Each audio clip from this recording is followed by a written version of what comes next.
ബിസ്മില്ലാഹിർ റഹ്മാനിർ റഹീം. ഈ സോവനീർ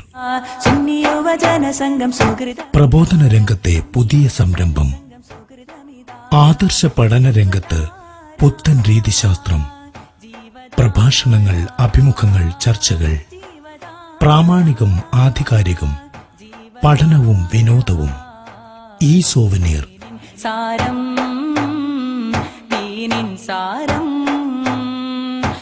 SYS മലപ്പുറം ജില്ലാ സമ്മേളനോപഹാരം. പ്രസാദനം SYS ജില്ലാ കമ്മിറ്റി മലപ്പുറം. വാദിസലാം.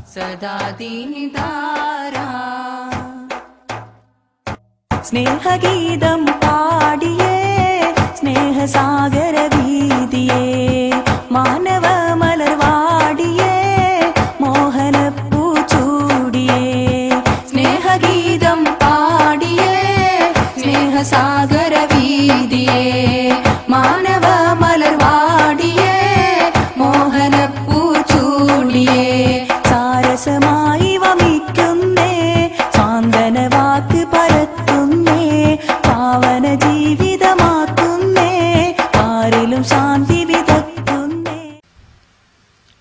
ബിസ്മില്ലാഹിർ റഹ്മാനിർ റഹീം. അൽഹംദുലില്ലാഹി റബ്ബിൽ ആലമീൻ.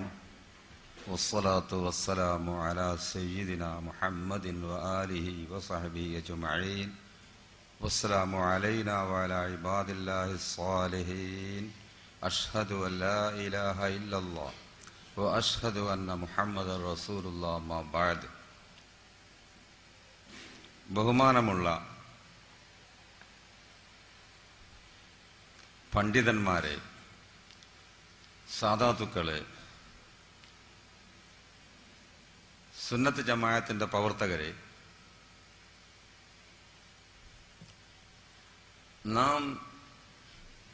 ഞാൻ ഇന്ന് സംസാരിക്കേണ്ടത് സുന്നത്ത് ജമാഅത്ത് എന്ന വിഷയത്തെക്കുറിച്ചാണ്. എന്താണ് സുന്നത്ത്? എന്താണ് ജമാഅത്ത്? സുന്നത്തിന്റെ അർത്ഥം എന്താണ്? ജമാഅത്തിന്റെ അർത്ഥം എന്താണ്? വകുല്ലു യദ്ദഇ വസ്ലൻ ബിലൈല വലൈല ലാ തുഖിറു ലഹും ബിദാക എന്ന് പറഞ്ഞതുപോലെ എല്ലാ പാർട്ടിയും ഞങ്ങളാണ് സുന്നത്ത് ജമാഅത്ത് എന്ന് പറയുന്നു. കാരണം ആ പേര് നല്ല പേരാന്ന് ഇപ്പോൾ എല്ലാവരും അംഗീകരിച്ചിട്ടുണ്ട്. മുമ്പ് സുന്നത്ത് ജമാഅത്ത് എന്നുള്ള പേര് മറ്റുള്ളവര് എതിർത്തിരുന്നു. അങ്ങനെ സുന്നത്ത് ജമാഅത്ത് എന്നുള്ള പേര് ഹദീസിലൊന്നും ഇല്ല, സുന്നത്തിലൊന്നും ഇല്ല എന്ന് പറഞ്ഞ് എതിർത്തിരുന്നുവെങ്കിലും ഇപ്പോൾ ആ പേര് അവർക്കും വേണമെന്നുണ്ട്. പക്ഷെ ആർക്കാണ് ആ പേര് പറയാൻ അർഹതയുള്ളത്, ആർക്കാണ് ആ പേര് പറയാൻ പറ്റാത്തത് എന്നുള്ളത് നാം ശരിക്ക് മനസ്സിലാക്കേണ്ടതുണ്ട്.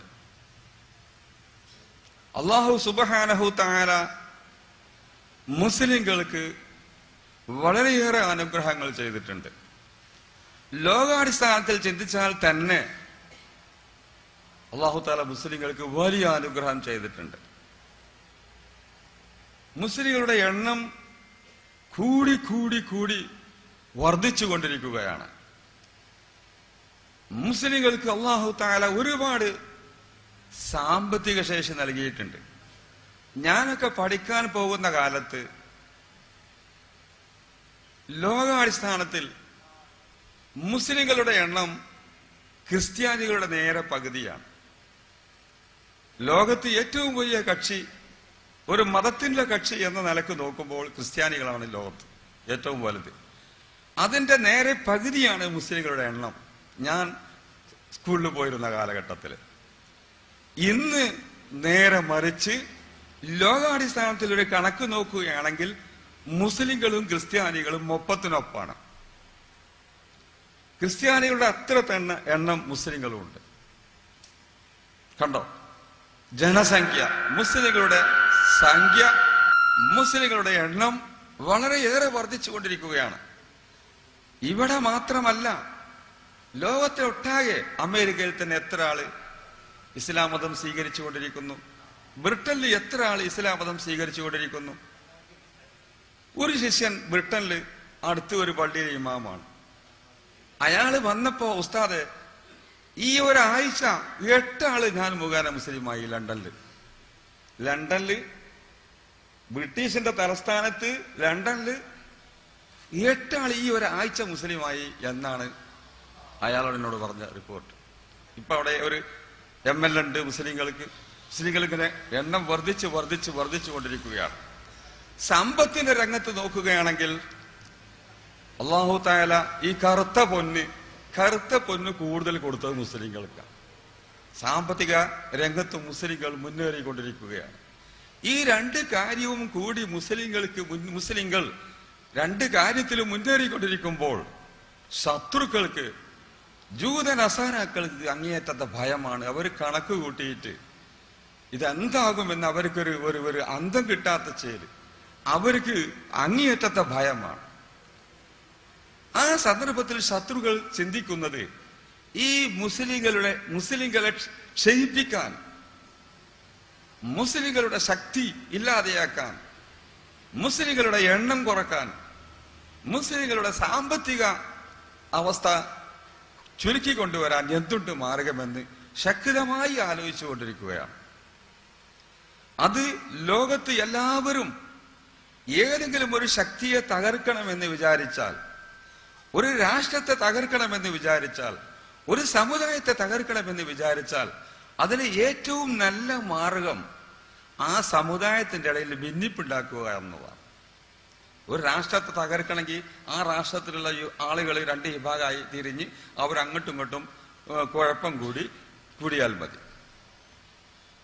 അല്ലെങ്കിൽ ഒരു രാഷ്ട്രീയ പാർട്ടി, ഏറ്റവും വലിയ രാഷ്ട്രീയ പാർട്ടി, ഉദാഹരണമായി BJP വലിയ ശക്തിയായി മുന്നോട്ട് വരുന്നുവെങ്കിൽ അവരെ ക്ഷയിപ്പിക്കാൻ ഏറ്റവും നല്ല മാർഗം BJP-നെ രണ്ടാക്കലാണ്. ഏത് പാർട്ടിയാണെങ്കിലും ഒരു കോൺഗ്രസ് കൂടുതൽ ശക്തിയായി വരുമ്പോൾ അവരെ ക്ഷയിപ്പിക്കാൻ ഏറ്റവും നല്ല മാർഗം അവരെ ഭിന്നിപ്പിക്കലാണ്. ഈ ഭിന്നിപ്പിക്കൽ തന്ത്രം മുമ്പേ ആളുകൾ ചെയ്തു പോരുന്ന ഒരു തന്ത്രമാണ്. എന്ന് മാത്രമല്ല, ക്രിസ്ത്യാനികളും ജൂതന്മാരും അത് പയറ്റി മുസ്ലിങ്ങളിൽ വിജയിച്ചവരാണ്. മുസ്ലിങ്ങളെ ഭിന്നിപ്പിച്ചുകൊണ്ട് അവരുടെ ശക്തി തകർക്കുക എന്നുള്ളത് ഒരുപാട് ലോകമഹായുദ്ധ കാലത്ത് മുതൽ ഇന്ന് വരെ അത് വിജയിച്ചിട്ടുണ്ട് എന്നുള്ളത് നന്നായി അറിയാവുന്നതാണ് ജൂതന്മാർക്കും ക്രിസ്ത്യാനികൾക്കും. അതുകൊണ്ട് മുസ്ലിങ്ങളെ ഭിന്നിപ്പിക്കാൻ, എല്ലാ നാട്ടിലുമുള്ള മുസ്ലിങ്ങളെ ഭിന്നിപ്പിക്കാൻ അവർ എല്ലാവിധ ശ്രമങ്ങളും, ഒരുപാട് നുണച്ചാക്കുകളും ഒരുപാട് പണച്ചാക്കുകളും അവർ ചെലവഴിച്ചു കൊണ്ടിരിക്കുകയാണ്. ഒരുപാട് ആൾക്ക് പൈസ കിട്ടിയിട്ടുണ്ട്. ഈ പൈസ വാങ്ങിയവരാണ് ഈ സമുദായത്തിൽ ഭിന്നിപ്പുണ്ടാക്കുന്നത്. നിങ്ങൾ ചിന്തിക്കണം, ഈ സമുദായത്തിൽ ഭിന്നിപ്പുണ്ടാക്കാൻ ജൂത ക്രിസ്ത്യാനികൾ 3 മാർഗമാണ് കണ്ടുപിടിച്ചത്. ഒരു മാർഗം മുസ്ലിങ്ങളുടെ നേതാക്കൾ ആരെല്ലാം ഉണ്ടോ അവരെ തരം താഴ്ത്തുക. അത്ര വലിയ ആളൊന്നുമല്ല, കുറെ ചെറിയ ആളാണെന്ന് വരുത്തി തീർക്കുക. മുസ്ലിങ്ങളെ നേതാക്കളെ തരം താഴ്ത്തുമ്പോൾ ഹബീബായ തഹ റസൂലുള്ളാഹി സ്വല്ലല്ലാഹു അലൈഹി വസല്ലമയെ ഒരു വിഭാഗം തരം താഴ്ത്തുമ്പോൾ നമ്മൾ മറ്റുള്ള വിഭാഗം അവരെ എതിർക്കാതിരിക്കുമല്ലോ, തീർച്ചയാണല്ലോ. അതുപോലെ തന്നെ മുസ്ലിങ്ങളിൽ നിന്നൊരു ന്യൂനപക്ഷം ഭൂരിപക്ഷത്തെ മുസ്ലിക്കാണ്, കാഫിറാണ്, കൊല്ലൽ നിർബന്ധമാണ് എന്ന് വാദിക്കുന്നവരാക്കി തീർക്കുക. മുസ്ലിക്കാന്ന് പറഞ്ഞാൽ പോരാ, കാഫിറാന്ന് പറഞ്ഞാൽ പോരാ, കൊല്ലൽ നിർബന്ധാന്ന് പറഞ്ഞാൽ പോരാ, അവസരം കിട്ടുമ്പോൾ കൊല്ലും ചെയ്യും. ഈ നിലയ്ക്കുള്ള ഒരു ഭിന്നിപ്പ്, ആശയ വൈരുദ്ധ്യം ഉണ്ടായാൽ പിന്നെ ഇവർ തമ്മിൽ യോജിക്കുന്ന പ്രശ്നമല്ലല്ലോ. പിന്നെ ഇവരുടെ ശക്തിയൊക്കെ അങ്ങോട്ടും ഇങ്ങോട്ടും, അവരുടെ സാമ്പത്തിക ശക്തിയും മറ്റുള്ള സമയവും ഊർജവും ഒക്കെ പരസ്പരം കലയിക്കാൻ ശ്രമിക്കും എന്നുള്ളത് ജൂത ക്രിസ്ത്യാനികൾ കണക്ക് കൂട്ടുകയാണ്. മറ്റൊന്ന്, ഈ സമുദായത്തിൽ സുന്നത്തായി എണ്ണിപ്പോരുന്ന എന്തെല്ലാം കാര്യങ്ങളുണ്ടോ, അഥവാ സദാചാരമായി എണ്ണിപ്പോരുന്ന എന്തെല്ലാം കാര്യമുണ്ടോ അതൊക്കെ തെറ്റാണ്, കുറ്റാണ്, ദുരാചാരമാണ്, അത് വിധേയത്താണ് എന്നാക്കി തീർക്കാനുള്ള എല്ലാ ന്യായങ്ങളും തന്ത്രങ്ങളും കൊണ്ടുവന്നു. എന്നിട്ട് അവർ പറയും ഒരു കൂട്ടർ പിന്നെ ബിദ്അത്തുകാരാണ്, ഖുറാഫികളാണ്, അവര് വഴിപേച്ചു പോയവരാണ് എന്ന് പറഞ്ഞ് മറ്റൊരു വിഭാഗം വാദിക്കുമ്പോൾ രണ്ടും അങ്ങോട്ടും ഇങ്ങോട്ടും കലഹം നന്നായി നടക്കുമല്ലോ.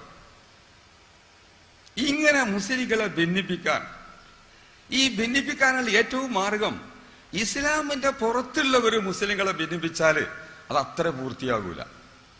അത് മുസ്ലിങ്ങളിൽ നിന്ന് തന്നെ ഒരു വിഭാഗത്തെ കിട്ടണം.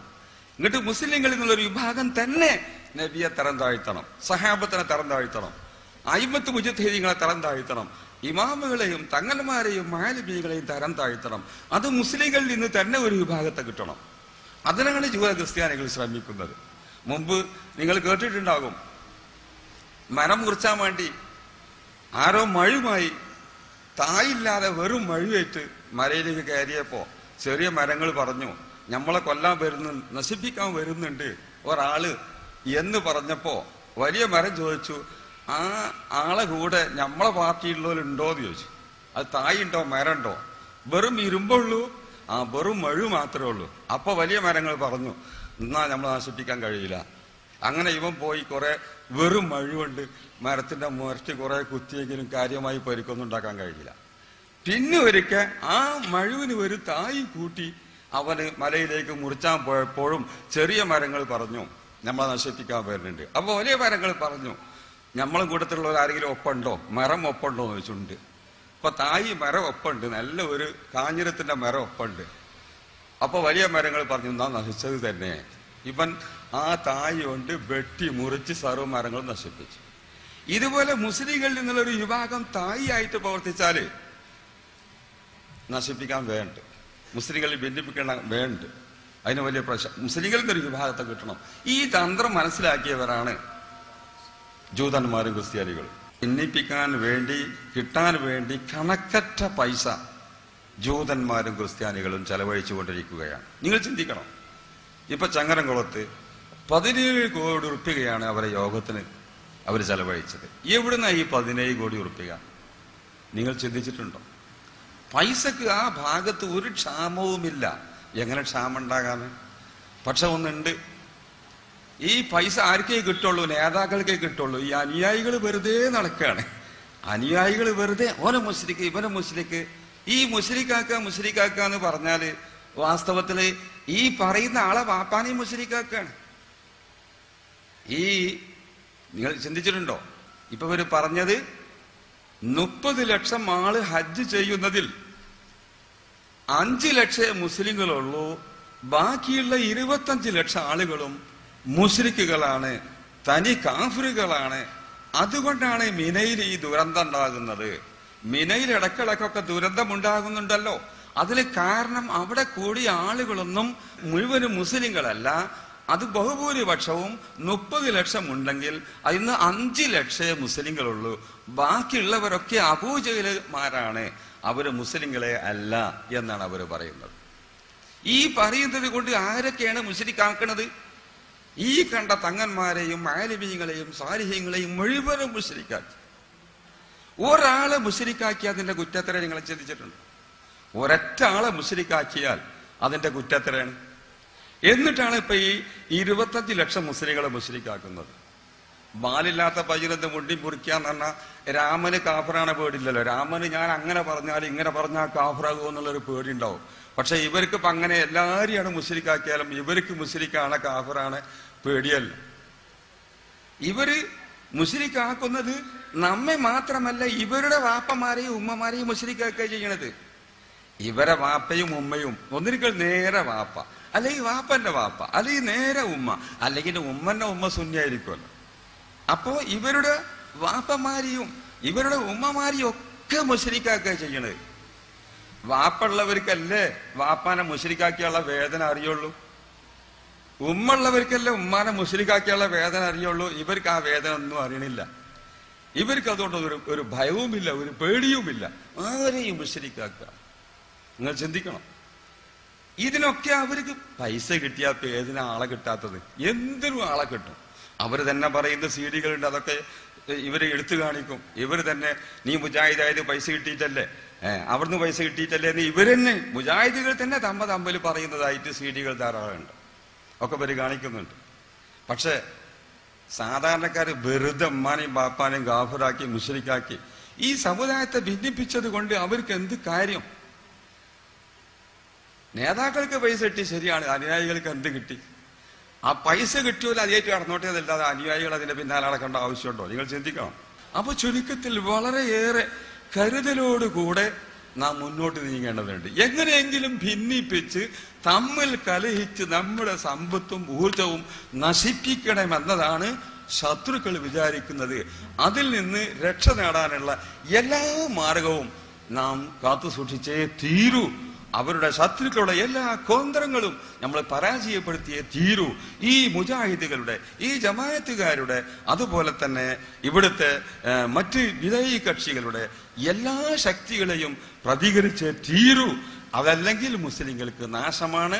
അതല്ലെങ്കിൽ കോയമ്പത്തൂർ സംഭവിച്ചതുപോലെ, അതല്ലെങ്കിൽ കാശ്മീരിൽ സംഭവിച്ചതുപോലെ നമ്മുടെ നാട്ടിലും സംഭവിക്കും. അള്ളാഹു കാത്തുരക്ഷിക്കുമാറാവട്ടെ. ഞാൻ സംസാരം നീട്ടിയല്ല. നവോത്ഥാന പ്രവർത്തനം, ഇസ്രായേൽ മുജാഹിദുകളുടെ നവോത്ഥാന, സലഫികളുടെ നവോത്ഥാന പ്രവർത്തനം എന്ത് നവോത്ഥാന പ്രവർത്തനമാണ്? ഈ മുസ്ലിങ്ങളെ 90% വരുന്ന മുസ്ലിങ്ങളെ മുസ്ലിക്കാക്കുന്നതാണോ നവോത്ഥാന പ്രവർത്തനം? എന്ത് നവോത്ഥാന പ്രവർത്തനമാണ് ഇവർ നടത്തിയത്? എന്തൊരു നേട്ടമാണ് മുസ്ലിം സമുദായത്തിനെ കൊണ്ട് ഈ വിഭാഗം കൊണ്ടുണ്ടായത്? ഈ വിഭാഗം മുസ്ലിം സമുദായത്തിന് ഒരു നേട്ടവും ഉണ്ടാക്കിയിട്ടില്ല, വെറുതെ പറയുകയാണ്. ഇവർക്കുണ്ടായ പുരോഗതി എന്താ? ഈ 90% മുസ്ലിങ്ങളൊക്കെ മുസ്ലിക്കാക്കി, അതൊരു പുരോഗതിയാണ്. പിന്നെ അങ്ങനെ കുറെ മദീനത്തൊന്ന് സിയാറത്തിന് പോവുകയാണെങ്കിൽ അത് നബി എന്നുള്ള വീക്ഷണം വെച്ചാൽ ചുരുക്കാവും, പള്ളി എന്നുള്ള വീക്ഷണം വെച്ചാൽ ചുരുക്കാവൂല.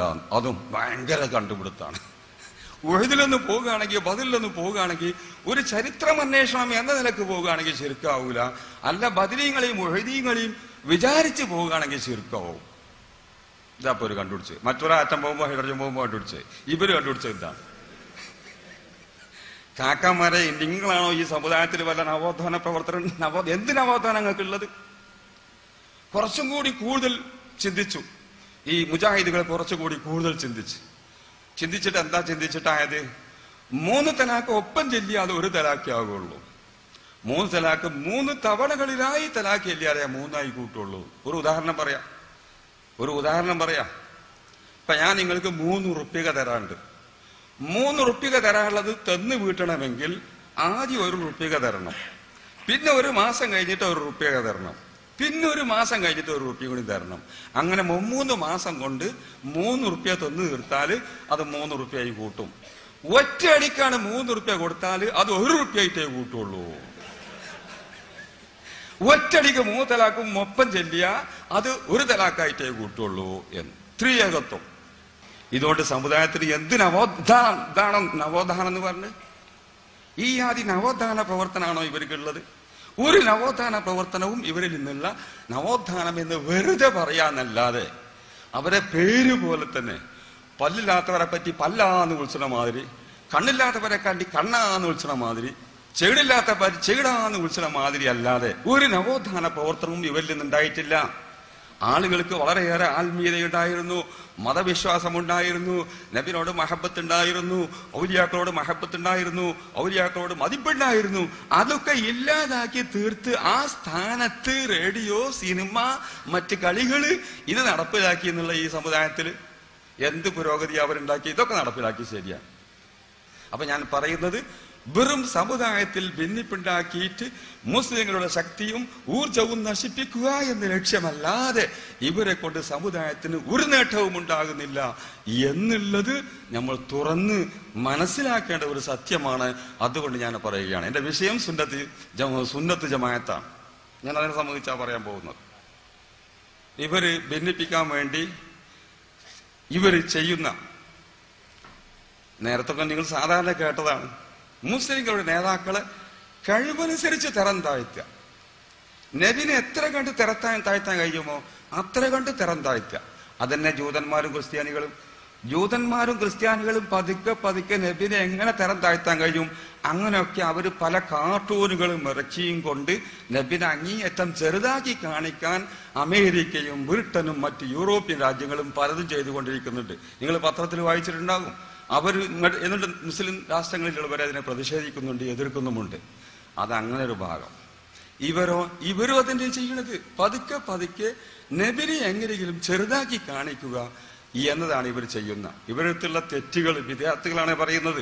സുന്നത്തിനെതിരായ, നബിചര്യക്ക് എതിരായ പ്രവർത്തനങ്ങൾ ഇവരടുക്കലുള്ളത് ഏതാണെന്നാണ് ഞാൻ വിവരിക്കുന്നത്. ഒരുപാടുണ്ട്, 1, 2, 3 അല്ല.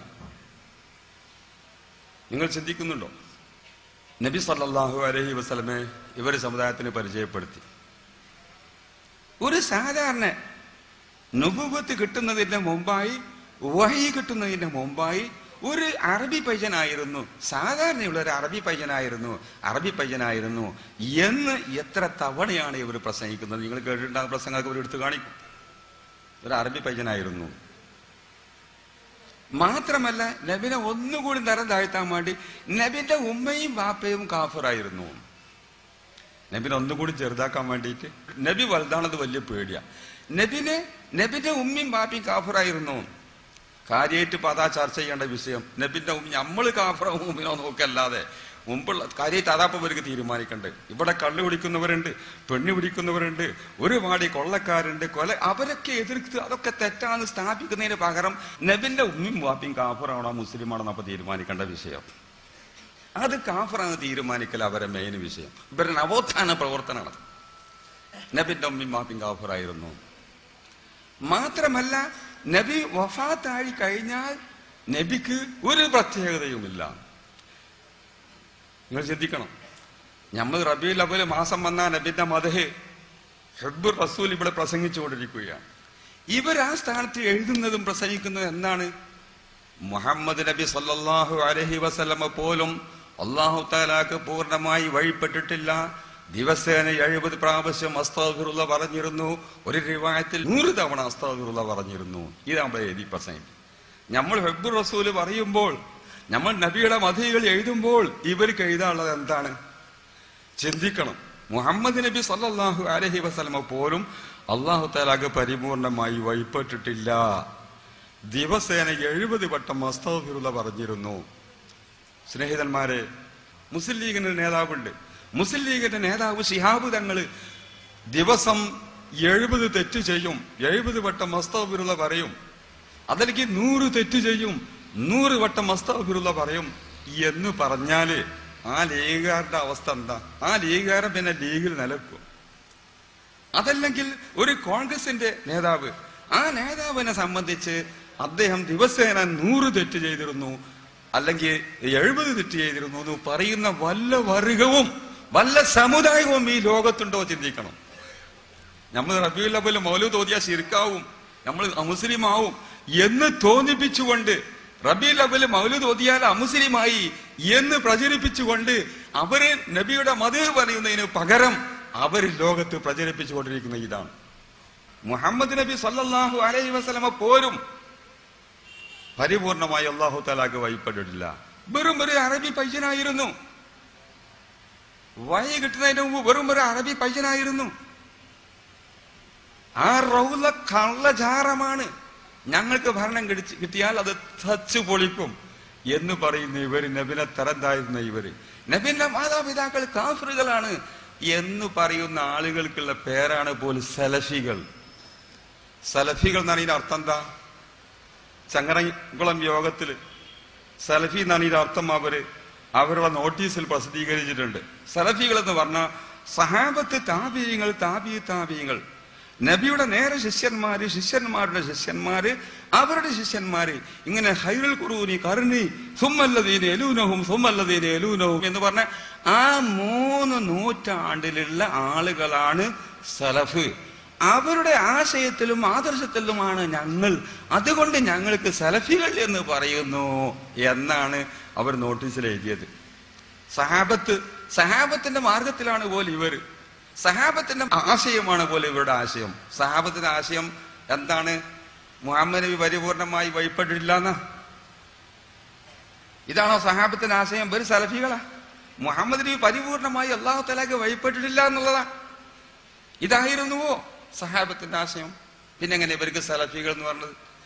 സലഫി എന്ന് പറഞ്ഞാൽ സഹാബത്തിന്റെ വിശ്വാസവും ആചാരവും എങ്ങനെയായിരുന്നു അതേ രൂപത്തിലുള്ളവര്, അതേ രൂപത്തിലുള്ള ആളുകൾ എന്നല്ലേ? ഇതേ രൂപത്തിലായിരുന്നോ? സഹാബത്ത് നബിനെ തരം താഴ്ത്തിയിരുന്നോ? സഹാബത്ത് നബിയുടെ മാതാപിതാക്കളെ കാഫിറാക്കിയിരുന്നോ?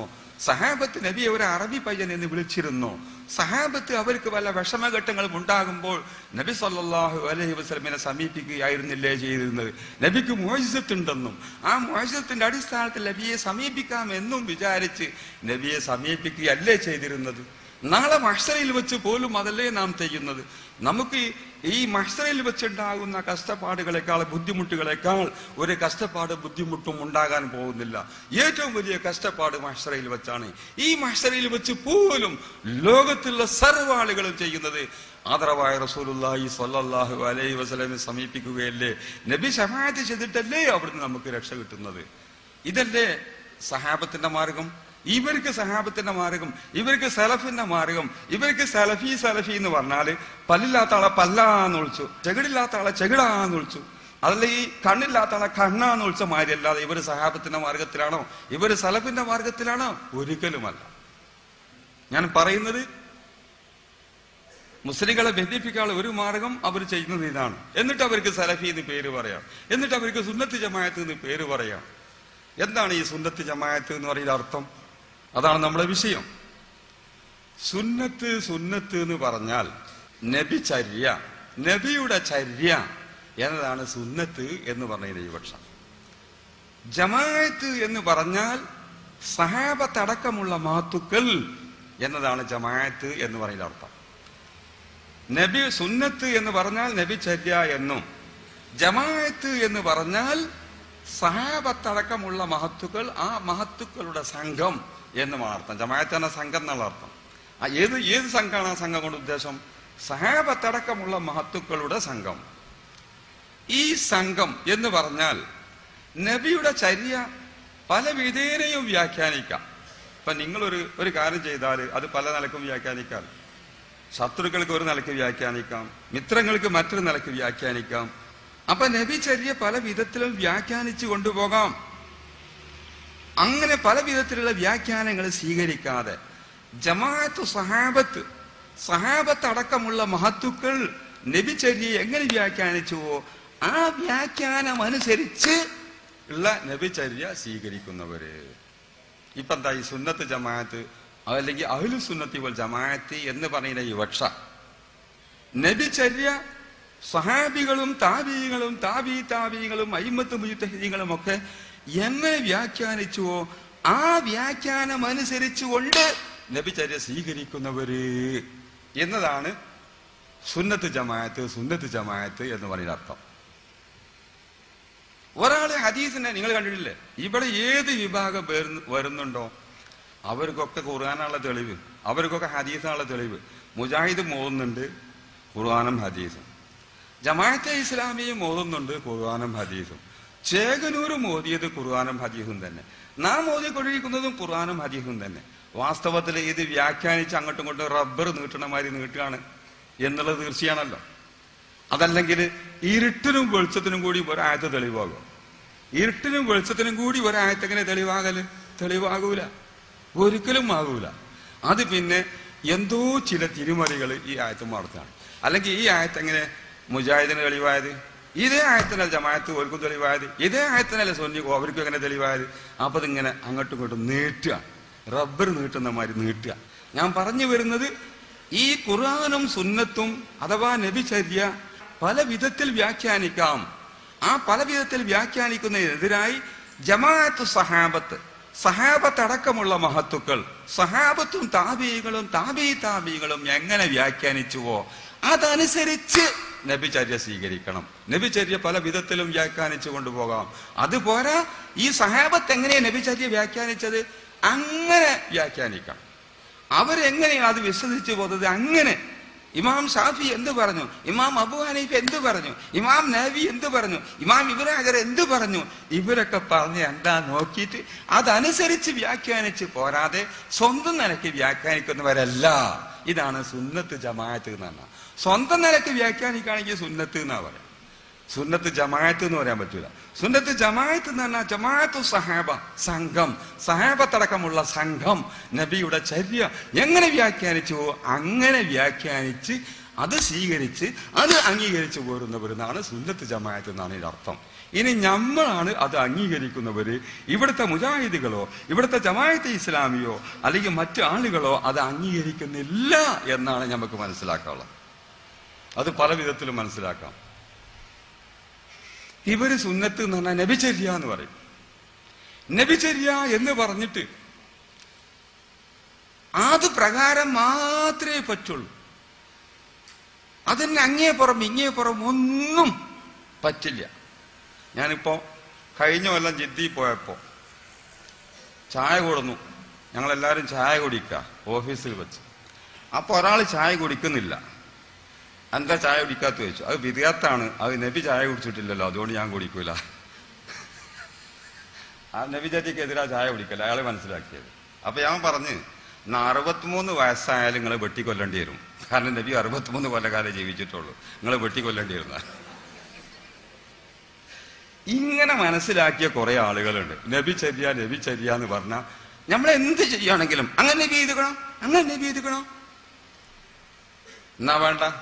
ഇവര് യോഗം നടത്തിയല്ലോ ഇപ്പൊ, ഇതിപ്പോ നബി അങ്ങനെ ചെയ്തുക്കണം. ഇവരിപ്പോ അവരുടെ പ്രസ്ഥാനം പ്രചരിപ്പിക്കുന്നുണ്ടല്ലോ പല മാർഗത്തിൽ കൂടി, അങ്ങനെ നബി ചെയ്തുക്കണം. നബി ഇങ്ങനെ കണ്ണട വെച്ചുക്കണം, നബി ഇങ്ങനെ സ്പീക്കർ വെച്ചുക്കണം. നബി എങ്ങനെ ചെയ്തു അതേമാതിരിയേ പറ്റുള്ളൂ. ചിന്തിക്കണം. ഇങ്ങനെയുള്ള സംശയങ്ങൾ വന്നപ്പോ ഇവര് 2 ജാതിയാ പുതുതാക്കി ഉണ്ടാക്കുന്നത്, 2 ജാതിയാക്കി. ആദാത്ത് ഇബാദാത്ത് 2 ജാതിയാക്കി തിരിച്ചതാണ്. സാധാരണ കാര്യങ്ങള് അതിൽ നമുക്ക് പുതുതാക്കി ഉണ്ടാക്കാം, അത് നബി ചെയ്ത മാതിരി തന്നെ ചെയ്തോളുന്നില്ല. സ്പീക്കർ ഇപ്പൊ നബി വെച്ചിട്ടില്ലെങ്കിൽ നമുക്ക് സ്പീക്കർ വെക്കാം. നബി വാർഷിക യോഗം ഉണ്ടാക്കിയിട്ടില്ലെങ്കിൽ നമുക്ക് ഉണ്ടാക്കാം. അതൊക്കെ സാധാരണ കാര്യങ്ങളാണ്. ആരാധനാപരമായ കാര്യങ്ങൾ അത് ഒന്നും നബി ചെയ്യാത്തത് നമുക്ക് ചെയ്യാൻ പാടില്ല. ചിന്തിക്കണം.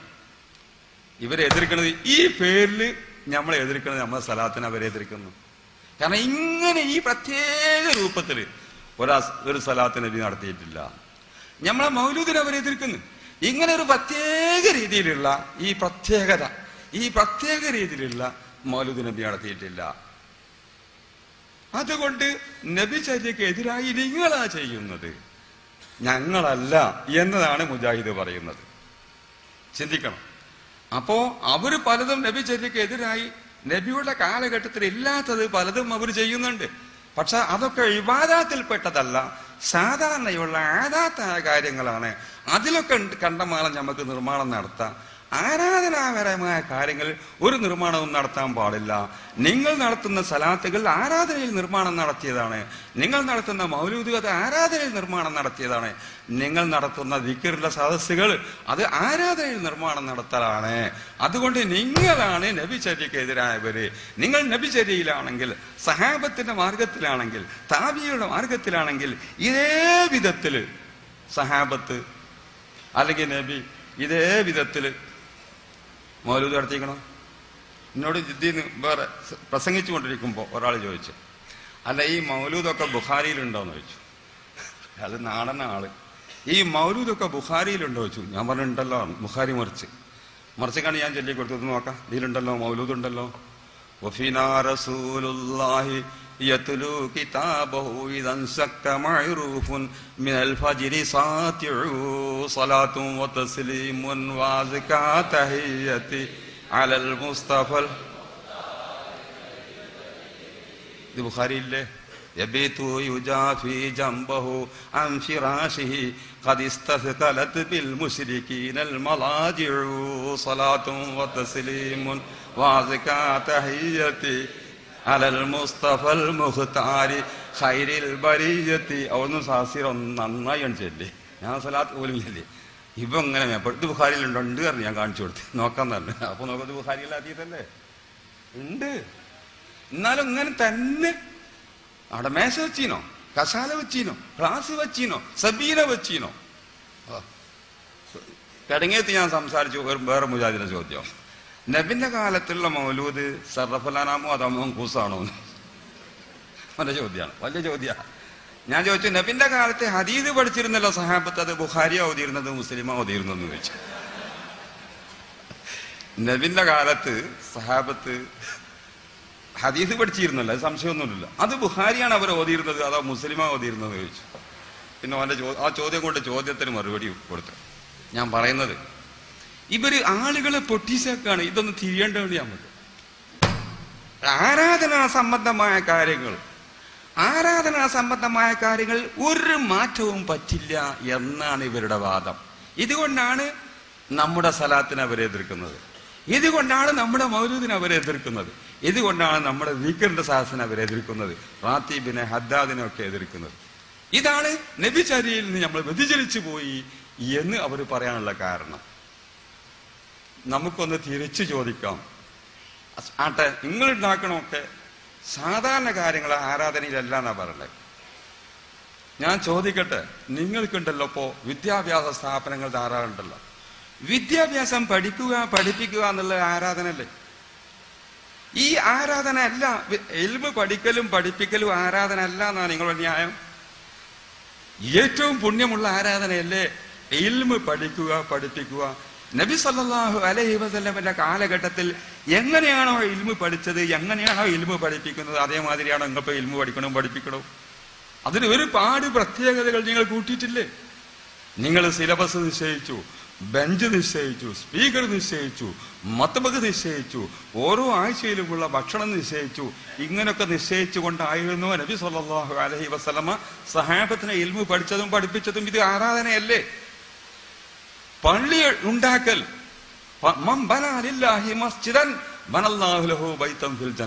അള്ളാഹുവിന്റെ വജഹിന് വേണ്ടി ഒരാള് പള്ളി ഉണ്ടാക്കിയാൽ അള്ളാഹു തആല ഉടനെ തന്നെ അവർക്ക് അതുപോലെയുള്ള ഒരു ബിൽഡിംഗ് സ്വർഗത്തിൽ ഉണ്ടാക്കും എന്ന് നബി സല്ലല്ലാഹു അലൈഹി വസല്ലം പറഞ്ഞിരിക്കുന്നു. എന്നാൽ നബിയുടെ കാലത്ത് നബിയും സഹാബത്തും താബീങ്ങളും താബീങ്ങളും ഉണ്ടാക്കിയ പള്ളി പോലെയാണോ മുജാഹിദീൻ എന്റെ പള്ളി? ഇത് പുണ്യകർമ്മമല്ലേ? എന്നിട്ട് ഈ സലഫി എന്ന് എന്നെ കൊണ്ട് പറയാൻ പറ്റുന്നത് എങ്ങനെ?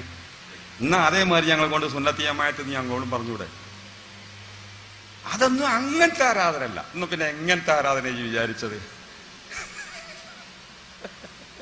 അതൊന്നും അങ്ങനത്തെ ആരാധനയല്ല. പിന്നെ എങ്ങനത്തെ ആരാധന വിചാരിച്ചത്?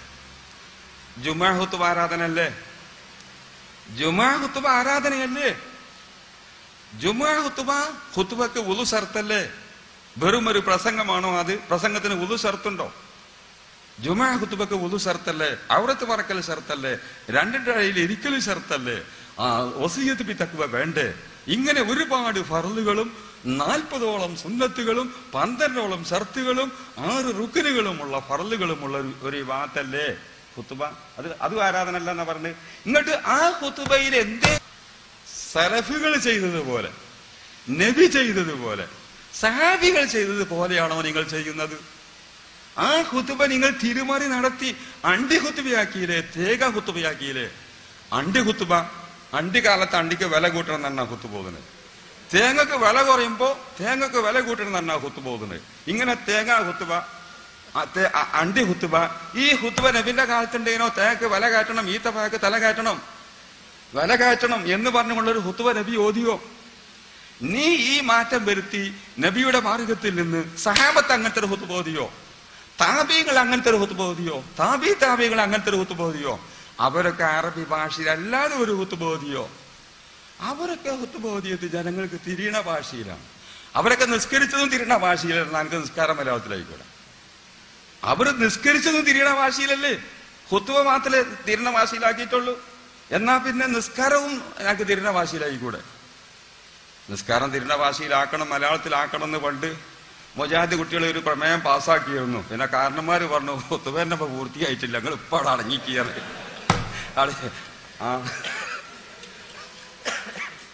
ഇവിടെ കോഴിക്കോട് എവിടെ വട്ടക്കിണർ, വേപ്പൂര്, വട്ടക്കിണർ എന്നാണ് പോയിട്ട് കുറച്ചാണ് പോയിട്ടുണ്ട്. വേപ്പൂരില് മുജാഹിദ് കുട്ടികളെ നമ്മളെ നിസ്കാരം പരിഭാഷപ്പെടുത്തണം. ആ പരിഭാഷപ്പെടുത്തുമ്പോ ഫാത്തിയൊക്കെ മറ്റേ പോലെ ഏതിലുള്ള അത് എടുത്താൽ മതിയല്ലോ, സുഖമല്ലോ. ഞാൻ പറഞ്ഞത് ഇവര് ചെയ്യുമ്പോക്കെ ഇവര് എന്ത് മാറ്റം വരുത്തിയാലും ഇവര് സലഫി എന്നുള്ള പേരിന് പോവില്ല. ഇവര് എന്ത് മാറ്റം വരുത്തിയാലും ഇവര് സലഫികൾ തന്നെ നബീന്റെ മാർഗത്തിലുള്ളവര്, സഹാബത്തിന്റെ മാർഗത്തിലുള്ളവര്, താബീകളെ മാർഗത്തിലുള്ളവര്, താബീകളെ മാർഗത്തിലുള്ളവര് നല്ലീന്ന് പോവില്ല. ഈ നിലയ്ക്ക് ഖുത്ബ മാറ്റം വരുത്തിയിട്ട് പിന്നെ എങ്ങനെ നിങ്ങൾ സലഫികളായത്? പിന്നെ എങ്ങനെ നിങ്ങൾ സഹാബത്തിന്റെ ചര്യയിലുള്ളവരായത്? പിന്നെ എങ്ങനെ നിങ്ങൾ നബിയുടെ ചര്യയിലുള്ളവരായത്? നിങ്ങൾ എങ്ങനെയാണ് താബീകളുടെ ചര്യയിലുള്ളവരായത്? അപ്പൊ ആരാധനയിൽ ഒരു മാറ്റം പാടില്ല. നമ്മുടെ ഈ സലാത്ത് ഇതേ ക്രമത്തിൽ നബിന്റെ കാലത്തില്ല. നമ്മുടെ മൗലൂദ് ഇതേ ക്രമത്തിൽ നബിയുടെ കാലത്തില്ല.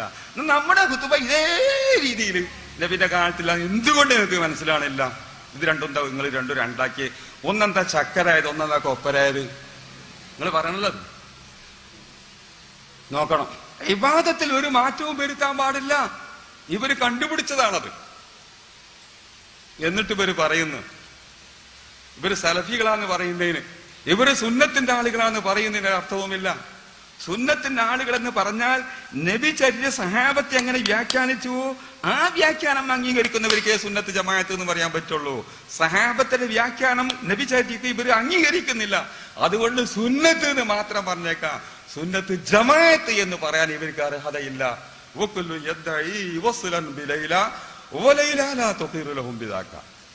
എല്ലാരും പറയും ലൈലത്ത് എനിക്ക് വന്നിട്ടുണ്ട്, ലൈലത്ത് എനിക്ക് വന്നിട്ടുണ്ട് എന്ന് പറയും. ലൈല ഒരൊറ്റ കുട്ടികളെ അറിയില്ല. ഇതേമാതിരിയാണ്. ഇതുപോലെ ഇവര് ജമാഅത്തിന്റെ ആളാ സുന്നത്ത് ജമാഅത്താ സലഫിയാന്ന് ഇങ്ങനെ പറയാന്നുള്ളൂ. സലഫോ സുന്നത്ത് ജമാഅത്തോ ഇവരെ അറിയുന്നല്ല. ചിന്തിക്കണം. ഇബാദത്തിൽ ഒരു മാറ്റവും വരുത്താൻ പാടില്ല. ഇതാണ് ഇവരുടെ ആശയം. ഈ ആശയപ്രകാരം അവർ പറയുന്നത് ചിന്തിക്കണം. തറാവിയിൽ സഹാബത്ത് 20 നിസ്കരിച്ചു എന്ന് ഇവർ അംഗീകരിക്കും. ഇവരംഗീകരിക്കുന്നതാണ് ഞാൻ പറയുന്നത്. മുജാഹിദ് മറുപടി പറയണം, ജമാഅത്തെ ഇസ്ലാമി മറുപടി പറയണം. ജമാഅത്തെ ഇസ്ലാമിക്ക് പിന്നെ 20 തിരക്കടില്ല, 8 തിരക്കടില്ല. ഒറ്റാന്നോ വരട്ടാന്നോ, അപ്പൊ ഒറ്റയല്ല ഇരട്ടിയല്ല കൊരട്ടാന്ന പോലെ മറുപടി. സന്ദർഭത്തിനനുസരിച്ചൊക്കെ ചെയ്യാന്ന ജമാഅത്തെ ഇസ്ലാമിനെ മറുപടി. അവര് മറുപടി പറയണം. മുജാഹിദ് മറുപടി പറയണം.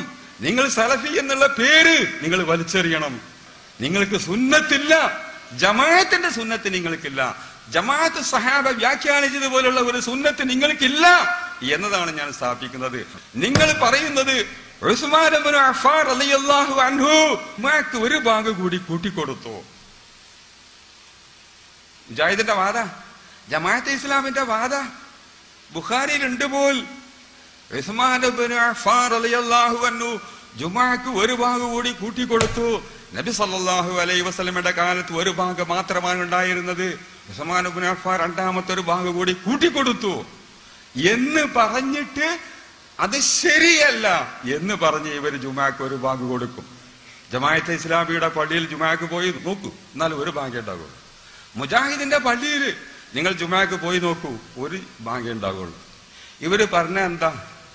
ഉസ്മാൻ ഇബ്നു അഫ്ഫാൻ ഉണ്ടാക്കിയതാണ് ആ ബാങ്ക്.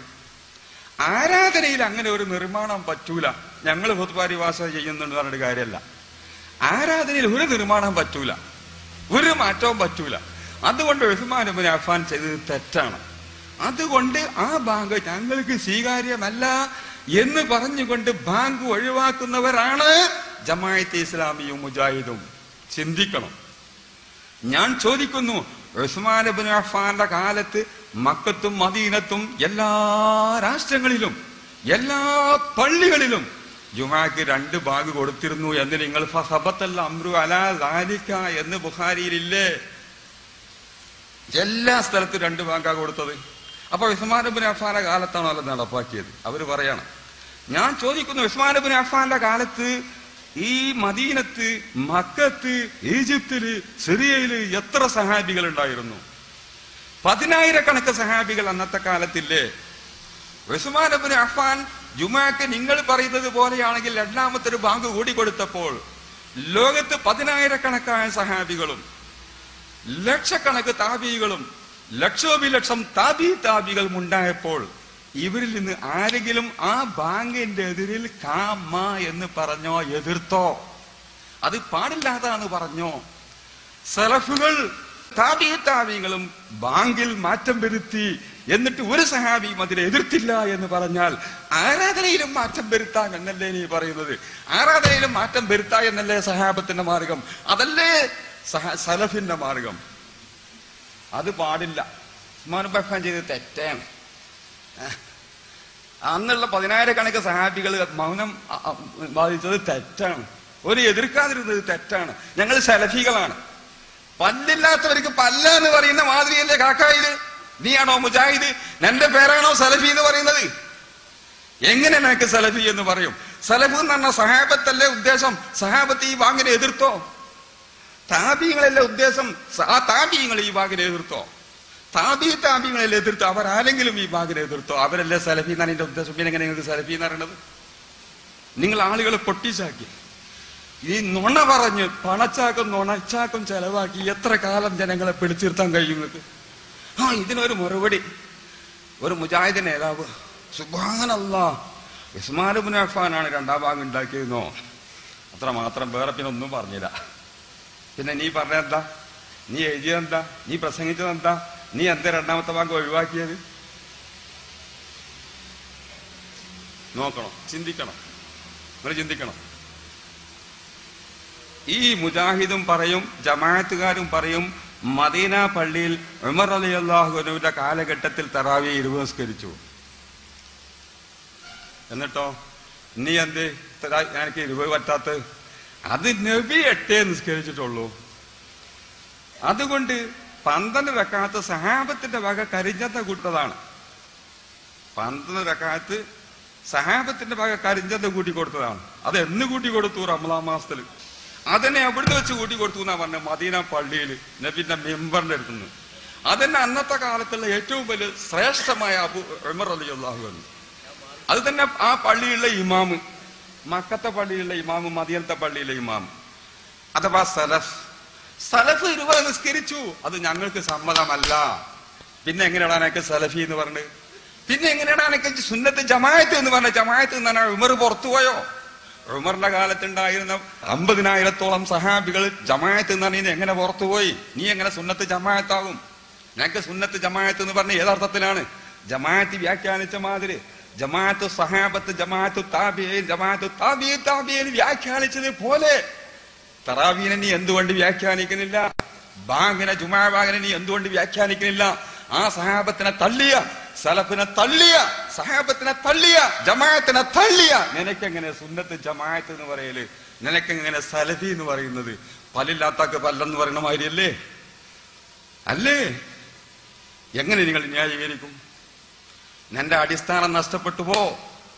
നിന്റെ അടിസ്ഥാനം നഷ്ടപ്പെട്ടു. ഇബാദത്തിൽ ഒരു മാറ്റവും പാടില്ല. ഇബാദത്തില് നിങ്ങളുടെ സഹാബത്ത് പിന്നെ എങ്ങനെ മാറ്റം വരുത്തിയത്? നീ പറയുന്നത് സാധാരണയുള്ള കാര്യങ്ങളിൽ മാറ്റമൊക്കെ വരുത്താം, ആരാധനപരമായ കാര്യങ്ങളിൽ മാറ്റം വരുത്താൻ പാടില്ല. ജുമാ ബാങ്ക് ആരാധനപരമായ കാര്യമല്ലേ? തറാവീ നിസ്കാരം ആരാധനപരമായ കാര്യമല്ലേ? അഫ്ദലുൽ ഇബാദാത്ത്, ഇബാദത്തുകളെ കൂട്ടത്തിൽ വെച്ച് ഏറ്റവും ശ്രേഷ്ഠമായത് നിസ്കാരമാണ്. ഇനി അതിനും മേലൊരു ഇബാദത്തില്ല. ആ ഇബാദത്തിലല്ലേ സഹാബത്ത് മാറ്റം വരുത്തി നീ പറയുന്നത്? പിന്നെ നീ എങ്ങനെയാണ് ഇബാദത്തിൽ ഒരു മാറ്റവും പാടില്ല? നബിന്റെ കാലത്ത് എങ്ങനെയാണോ സലാത്ത് ചെല്ലത് അതേ രീതിയിലല്ല സലാത്ത് ചെല്ലാൻ പാടില്ല. നബിന്റെ കാലത്ത് എങ്ങനെയാണോ അമ്പിയാക്കളെയും ഔലിയാക്കളെയും മധു പറഞ്ഞത് അതേ രീതിയിലല്ലാതെ മധു പറയാൻ പാടില്ല. അത് ആരാധനയാണ് എന്ന് പറയുന്ന, എന്നാൽ നബിന്റെ കാലത്ത് എങ്ങനെയാ തറാവിസ്കരിച്ചത് അതേമാതിരിയല്ല തറാവിസ്കരിക്കാൻ പാടില്ലല്ലോ സഹാബത്ത്. സഹാബത്ത് എങ്ങനെ വേറെ കാലത്ത് നിസ്കരിച്ചത്? നീ മറുപടി പറയണം. ഞങ്ങൾക്ക് മറുപടി ഉണ്ട്. അപ്പൊ ഞാൻ പറയുന്നത്, ഇവർക്ക് സുന്നത്ത് ജമാഅത്ത് എന്ന് പറയാൻ ഒരവകാശവുമില്ല. ഇവർക്ക് സലഫികൾ എന്ന് പറയാൻ ഒരവകാശവുമില്ല. ഉണ്ടെങ്കിൽ സഹാബത്ത് 2 ഭാഗരെ എതിർത്തിരുന്നു എന്ന് അവർ തെളിയിക്കണം. അവർക്ക് ഒരു കാലത്തും തെളിയിക്കാൻ അത് സാധ്യമല്ല. ലോകാവസാനം വരെ തെളിയിക്കാൻ സാധ്യമല്ല. അല്ലെങ്കിൽ സഹാബത്ത് 20 റക്അത്ത് നിസ്കരിച്ചതിനെ സഹാബികൾപ്പെട്ട ആരെങ്കിലും ഒരാളെ എതിർത്തു തെളിയിക്കണം. എതിർത്തു തെളിയിക്കാൻ അവർക്ക് സാധ്യമല്ല. വിഷയം കുറെ ഗൗരവമാണ്. സഹാബത്തിനെ പാഴ്വുള്ള ചേർപ്പിക്കാൻ നടന്ന ഒറ്റ പോയിന്റാണ്. ഞാൻ പറഞ്ഞല്ലോ, നമ്മളൊക്കെ ആദരിച്ച് ബഹുമാനിക്കുന്ന ആളുകളെ തരം താഴ്ത്തിയതിലേ മുസ്ലിങ്ങൾ ഭിന്നിക്കുള്ളൂ എന്ന് ക്രിസ്ത്യാനികൾക്കറിയാം, ജൂതർക്കറിയാം. അതിന് പണം കൊടുത്തിട്ട് അങ്ങനെ പറയിപ്പിക്കുക, അങ്ങനെ പറയാ ഇവര്. ഇങ്ങോട്ട് പേര് നന്നാക്കാൻ വേണ്ടി സലഫി എന്ന് പറഞ്ഞിക്ക. പേര് നന്നാക്കാൻ വേണ്ടി ഞങ്ങളാ സുന്നത്ത് ജമാഅത്ത് പറയാനേ ഉള്ളൂ. പേര് നന്നാക്കിയിട്ട് കാര്യമുണ്ടോ? നിങ്ങൾക്ക് സലഫികൾ എന്ന് പേര് വെച്ചത് കുരുമുളക് ചാക്കിന് പഞ്ചാര ചാക്ക് എന്ന് പേര് വെക്കുന്ന മാതിരിയാണ്. പേര് വെച്ചതുകൊണ്ട് വല്ല കാര്യമുണ്ടോ? ഞങ്ങൾ അത് തള്ളുന്നവരല്ല, ഞങ്ങൾ അംഗീകരിക്കുന്നവരാണ്. ഞങ്ങൾ തറാവി 20 നിസ്കരിക്കുന്നവരാണ്. 20 നിസ്കരിക്കാത്തവര് 2 റക്അത്ത് നിസ്കരിച്ച് മതിയാക്കുന്നവരുണ്ടാവും. സഹാബത്തിന്റെ കൂട്ടത്തിലുണ്ട്. 4 റക്അത്ത് നിസ്കരിച്ച് മതിയാക്കുന്നവരുണ്ടാവും. 8 റക്അത്ത് നിസ്കരിച്ച് മതിയാക്കുന്നവരുണ്ടാവും. 12 റക്അത്ത് നിസ്കരിച്ച് മതിയാക്കുന്നവരുണ്ടാവും. തീരെ നിസ്കരിക്കാത്തവരും ഉണ്ടാവും. അത് ശരിയാണ്. പക്ഷെ തറാവി 20 നിസ്കരിക്കാം എന്ന് അംഗീകരിക്കുന്നവരാണ് ഞങ്ങൾ. സുന്നത്ത് ജമാഅത്ത്, ജമാഅത്ത് സഹാബത്തിന്റെ മാർഗത്തിലാണ് ഞങ്ങൾ. ജമാഅത്ത് താബികളുടെ മാർഗത്തിലാണ് ഞങ്ങൾ. സഹാബികളിൽ നിന്നും തറാവി കുറച്ച് 20 കുറച്ച് നിസ്കരിച്ചവരുണ്ട്. നിസ്കരിക്കാൻ പാടില്ല എന്ന് നമ്മൾ പറയില്ല. 20 നിസ്കരിക്കുന്നവരെ എതിർക്കുന്നവർ ആ കൂട്ടത്തിൽ ആരുമില്ല. നിങ്ങൾ എതിർക്കുന്നവരാണ്. നിങ്ങൾ ആ മാർഗത്തിലല്ല, ഞങ്ങൾ ആ മാർഗത്തിലാണ്. ഞങ്ങൾക്ക് സുന്നത്ത് ജമാഅത്ത് എന്ന് പറയാൻ അർഹതയുള്ളൂ, ഞങ്ങൾക്ക് സലഫികൾ എന്ന് പറയാൻ അർഹതയുള്ളൂ. നിങ്ങൾക്ക് ആ പേര് യോജിച്ചതല്ല. അത് കുരുമുളക് ചാക്കിന്റെ പുറത്ത് പഞ്ചാര ചാക്ക് എന്ന് എഴുതി വെച്ചതുപോലെയാണ് എന്നാണ് ഞങ്ങൾക്ക് പറയാനുള്ളത്. അല്ലെന്ന് നിങ്ങൾക്ക് പറയുമെങ്കിൽ സഹാബത്ത് 20 നിസ്കരിച്ചിട്ടില്ല, സഹാബത്ത് 2 ഭാഗം കൊടുത്തിട്ടില്ല എന്ന് നിങ്ങൾ പറയാം. അടിയന്തരാവസ്ഥ പ്രഖ്യാപിച്ച കാലത്ത് എനിക്ക് മലപ്പുറത്ത് പോയതുണ്ട്. അന്ന് മിക്കവാറും ഇവിടെ മുദരിസാണ് ഞാൻ. ഇവിടെ മേൽമുറിയിൽ മുദരിസാണ കാലത്താണെന്ന് തോന്നുന്നത്. മലപ്പുറം വലിയ പള്ളിക്ക് 30 ദിവസത്തെ വാത്, നോമ്പിനുണ്ടാവും 30 ദിവസത്തെ വാത്. ഒരു കൊല്ലം ഞാൻ ഏറ്റിരുന്നു. മിക്കവാറും ആ ദിവസത്തിൽ ജമാഅത്തെ ഇസ്ലാമിനെ ഗണ്ണിച്ചുകൊണ്ടാണ് ഞാൻ സംസാരിച്ചത്. ആ സ്ഥാപനം സുന്നികൾ വാദാറുണ്ടാക്കിയതാണ്, ഒരു കൈവശപ്പെടുത്തിയതാണ്. ബനാത്ത് നന്നായി പ്രസംഗിച്ച് ആളുകൾ രാജിക്കാൻ തുടങ്ങി. ജമാഅത്ത് എന്ന ആളുകൾ രാജിക്കാൻ തുടങ്ങി. കുറെ ആൾ രാജിച്ചു. ഒരു ദിവസം 4 ആളെ ഒന്നായിട്ട് രാജിക്കാൻ കാരണം ജമാഅത്തെ ഇസ്ലാമി മലപ്പുറത്ത് വെച്ച് നല്ലൊരു യോഗം നടത്തിയിരുന്നു. നല്ല 1ാം നമ്പർ പന്തൽ, അച്ചടക്കമുള്ള യോഗം. സ്റ്റേജ് നോക്കി ആരെയും ആകർഷിക്കും. ഇങ്ങനെ അവരുടെ സ്റ്റേജിന്റെ ഗുണം, അവരുടെ പന്തലിന്റെ ഗുണം, പന്തലിന്റെ തടുക്കിന്റെ ഗുണം, അവരുടെ താടിയുടെ ഗുണം, അവരുടെ സ്വഭാവത്തിന്റെ ഗുണം, ഇതെല്ലാം കണ്ടിട്ട് മലപ്പുറത്തുകാർ കുറെ ആള് ജമാഅത്തുകാരായിരുന്നു. ഞാൻ പറഞ്ഞ്, എന്റെ വിശ്വാസം മലപ്പുറത്തുള്ളവര് കുറെ വിദ്യാഭ്യാസമുള്ളവരാണ്, തന്റെ ഇടമുള്ളവരാണ്. എനിക്ക് നിങ്ങളോടൊന്ന് ചോദിക്കാനുണ്ട്. ഇവിടെ പല കക്ഷികളും യോഗം നടത്തുന്നുണ്ട്. ആരുടെ യോഗമാണോ അച്ചടക്കമുള്ള യോഗം, ആരുടെ പന്തലാണോ ഭംഗിയുള്ള പന്തല്, അവരാണ് സത്യത്തിന്റെ കക്ഷി എന്ന് മനസ്സിലാക്കാൻ മാത്രമേ നിങ്ങൾക്ക് വിദ്യാഭ്യാസമുള്ളൂ. നിങ്ങൾക്ക് ബുദ്ധിയുണ്ടെന്ന് ചിന്തിച്ചുകൂടാ. നിങ്ങൾ ഇത്രയും മോശപ്പെട്ടവരായോ എന്ന് ചോദിച്ചു. അന്ന് 4 ആളെ ഒന്നായിട്ട് രാജിച്ച്. അവരൊക്കെ ഈ പന്തലിന്റെ മെച്ചം കണ്ടിട്ട് അവരാ സത്യത്തിന്റെ കക്ഷിന്ന് മനസ്സിലാക്കിയവരാ. പന്തലിന്റെ യോഗത്തിന്റെ കൂടുതൽ പോത്തർത്ത യോഗം, കൂടുതൽ നാരങ്ങത്തോട് ചെലവായ ഇതാണ് സത്യത്തിന്റെ കക്ഷി എന്ന് മനസ്സിലാക്കുകയാണെങ്കിൽ അതല്ലല്ലോ സത്യത്തിന്റെ മാനദണ്ഡം. നിങ്ങൾ ചിന്തിക്കണം. ഇപ്പോൾ നമ്മൾ പറയുന്നത് ആരാധനാപരമായ കാര്യങ്ങളിൽ നബിയുടെ കാലത്തില്ലാത്ത ചില കോലങ്ങൾ നമ്മൾക്കുണ്ട്, അതുകൊണ്ട് നമ്മൾ സുന്നത്ത് ജമാഅത്തിൽ നിന്ന് വ്യതിചലിച്ചവരാണ് എന്ന് പറയുന്നുണ്ടല്ലോ. അതിന് മറുപടി പറഞ്ഞുകൊണ്ടിരിക്കുകയാണ് ഞാൻ. അവർക്ക് സുന്നത്ത് ജമാഅത്ത് എന്ന് പറയാൻ അവകാശമില്ലെന്ന് ഞാൻ സ്ഥാപിച്ചു. ഇതിന് ഖിയാമത്ത് നാൾ വരെ അവർക്ക് മറുപടി തരാൻ കഴിയില്ല. ഉസ്മാൻ ഇബ്നു അഫ്ഫാന്റെ കാലഘട്ടത്തിൽ 2ാമത്തെ ബാങ്ക് നിലവിലുണ്ടായിരുന്നു, എല്ലാ നാട്ടിലും ഉണ്ടായിരുന്നു എന്ന് ബുഖാരിയിലുണ്ട്. അത് ബുഖാരി അവർക്ക് നിഷേധിക്കാൻ കഴിയില്ല. അതുപോലെ തന്നെ തറാവീഹ് ഉമർ റളിയല്ലാഹുവിന്റെ കാലത്ത് മദീനത്ത് 20 നിസ്കരിച്ചിരുന്നു എന്ന് സഹിഹ ഹദീസ് മുഖേന സ്ഥിരപ്പെട്ടതാണ്. അതവർക്ക് നിഷേധിക്കാൻ കഴിയില്ല. എന്നിട്ട് പിന്നെ സഹാബത്തിന്റെ മാർഗം 20, മുജാഹിദിന്റെ മാർഗം 8, സഹാബത്തിന്റെ മാർഗം, ജമാഅത്തിന്റെ മാർഗം, സലഫിന്റെ മാർഗം ജുമാക്ക് 2 ബാങ്ക്, മുജാഹിദിന്റെ മാർഗം ജുമാക്ക് 1 ബാങ്ക്. ഇങ്ങോട്ട് പേര് സലഫി എന്ന് പറയാണ്, ഇങ്ങോട്ട് പേര് ജമാഅത്ത്, സുന്നത്ത് ജമാഅത്ത് എന്ന് പറയാണ്. ഈ പേരിന് നിങ്ങൾക്ക് അവകാശമല്ല എന്നാ ഞാൻ പറഞ്ഞു. മറ്റൊരു സംഭവം കൂടി ഞാൻ പറയട്ടെ. നബി സല്ലല്ലാഹു അലൈഹി വസല്ലമയുടെ കാലഘട്ടത്തിൽ മദീന പള്ളിയിൽ നബിയാണ് ഇമാമത്തക്കല്. മദീനത്തെ പള്ളിയുടെ തൊട്ടടുത്ത് വേറെ പള്ളികളും ഉണ്ട്. ഖുബാ പള്ളിയിലൊക്കെ അവിടെ ഓരോരുത്തരെ തന്നെ ഇമാമത്തെ ഏൽപ്പിക്കലാണ്. അങ്ങനെ ഖുബാ പള്ളിയിൽ ഇമാമത്ത് നിന്നീന ഒരു സഹാബി ഉണ്ട്. അതുപോലെ നബി സല്ലല്ലാഹു അലൈഹി വസല്ലമയുടെ ദർസിൽ പഠിക്കുന്ന കുട്ടി ഖുബാ പള്ളിയിലെ ഇമാമാണ്. ആ കുട്ടി, ആ മൊലരുട്ടി, ആ സഹാബിയായ കുട്ടി ഇങ്ങനെ നിസ്കരിച്ച് ഒരു പുതിയ കോലം ഉണ്ടാക്കി. എന്താ പുതിയ കോലം? നിസ്കാരത്തിലാ പുതിയ കോലം, ആരാധനയിലാണ് അവരെ പുതിയ കോലം. എന്താ ആരാധനയിലുള്ള പുതിയ കോലം? അയാള് എപ്പോ നിസ്കരിക്കുകയാണെങ്കിലും ആദ്യം ഒരു ഫാത്തിഹ ഓതും, അതിന്റെ ശേഷം ഒരു സൂറത്ത് ഓതും, സൂറത്ത് ഓതിയിട്ടൊരു കൊല്ലുവോൽ ഓതിയിട്ടേ പിന്നെ റുക്കുവിക്ക് പോകുള്ളൂ. സാധാരണ നമ്മൾ നിസ്കരിക്കണമാരൊക്കെ നിസ്കരിക്കും. അതായത് ഫാത്തിഹ ഓതും, പിന്നെ സൂറത്ത് ഓതും, പിന്നെ കുറച്ച് കഴിഞ്ഞിട്ട് ഒരു കൊല്ലുവോതി ഓതും. അത് നമ്മളാരും നിസ്കരിക്കണ മാതിരിയല്ല, നബി നിസ്കരിക്കണ മാതിരിയല്ല, മറ്റുള്ള സഹാബത്ത് നിസ്കരിക്കണ മാതിരിയല്ല. അവസാനം ഒരു കുൽഹുവല്ലയും കൂടി അയാളെ വക കൂട്ടിയിട്ടേ റുക്കുവിക്ക് പോകുള്ളൂ. അപ്പൊ കുബാ പള്ളിന്റെ അടുത്ത് ഉള്ള അടുത്ത അയൽവാസികള് ഒച്ചപ്പാട് കൂട്ടി അങ്ങനെ നിൽക്കാറുണ്ട്. നബി ഇങ്ങനെയല്ല നിൽക്കുന്നത്. നിങ്ങൾ ഒന്നിരിക്കൽ കൊല്ലുവോല മാത്രം ഓതിയാൽ മതി മോലിട്ടിയെ, അല്ലെങ്കിൽ ആ സൂറത്ത് മാത്രം ഓതിയാൽ മതി. സൂറത്ത് ഓതണം കൊല്ലുവോല ഓതണം രണ്ടും കൂടി വേണ്ട എന്ന് നാട്ടുകാർ ചിലർ പറഞ്ഞു. ഇത് പറഞ്ഞപ്പോ ആ കുട്ടി പറഞ്ഞു, ഞാൻ ഇപ്പൊ നിസ്കരിച്ചിന്റെ മാറി നിസ്കരിക്കും, അങ്ങനെയാണെങ്കിൽ എന്നെ ഇമാമാക്കിയാൽ മതി, അല്ലെങ്കിൽ നിങ്ങളാരെങ്കിലും ഇമാം തിന്നോളി, ഞാൻ വരുന്നില്ല. ഈ കുട്ടിനെ ഒഴിവാക്കാൻ ഒഴുകാൻ പോലല്ല. ഇമാം ബുഖാരി ഉദ്ധരിച്ച ഹദീസാണ്, മുസ്ലിമിലുള്ള ഹദീസാണ്, ബുഖാരിയുള്ള ഹദീസാണ്. അത് ലൈഫ് പറയാൻ പറ്റൂല. എന്ത് കേട്ടാലും ലൈഫ് പറയാൻ പറ്റൂല. അവർക്ക് അങ്ങനെ ഉണ്ട്, എന്ത് കേട്ടാലും അവര് കേൾക്കാത്തൊന്ന് കേട്ടാൽ അത് ലൈഫാറ്. കരുവാറിന്റെ ഒരു മുജാഹിദുണ്ട്, അവൻ പറഞ്ഞതിന് എതിരായി ഒരു ആയത്ത് ഓതിയപ്പോ അവൻ പറഞ്ഞ ആ ആയത്ത് ലൈഫാണ്. കാരണം ഓനെ എന്തിനെ പറ്റിയ ഈ ലൈഫ് എന്ന് പറയാനൊന്നും അവനറിയില്ല. അതുപോലെ അതിന്റെ ഹദീസ് ലൈഫാക്കാൻ പറ്റൂല. ഇത് ബുഖാരിയിലുണ്ട്, മുസ്ലിമിലുണ്ട്. ലോകത്തുള്ള സർവ്വ ആളുകളും ഈ ഹദീസ് സഹിയാന്ന് സമ്മതിച്ചതാണ്.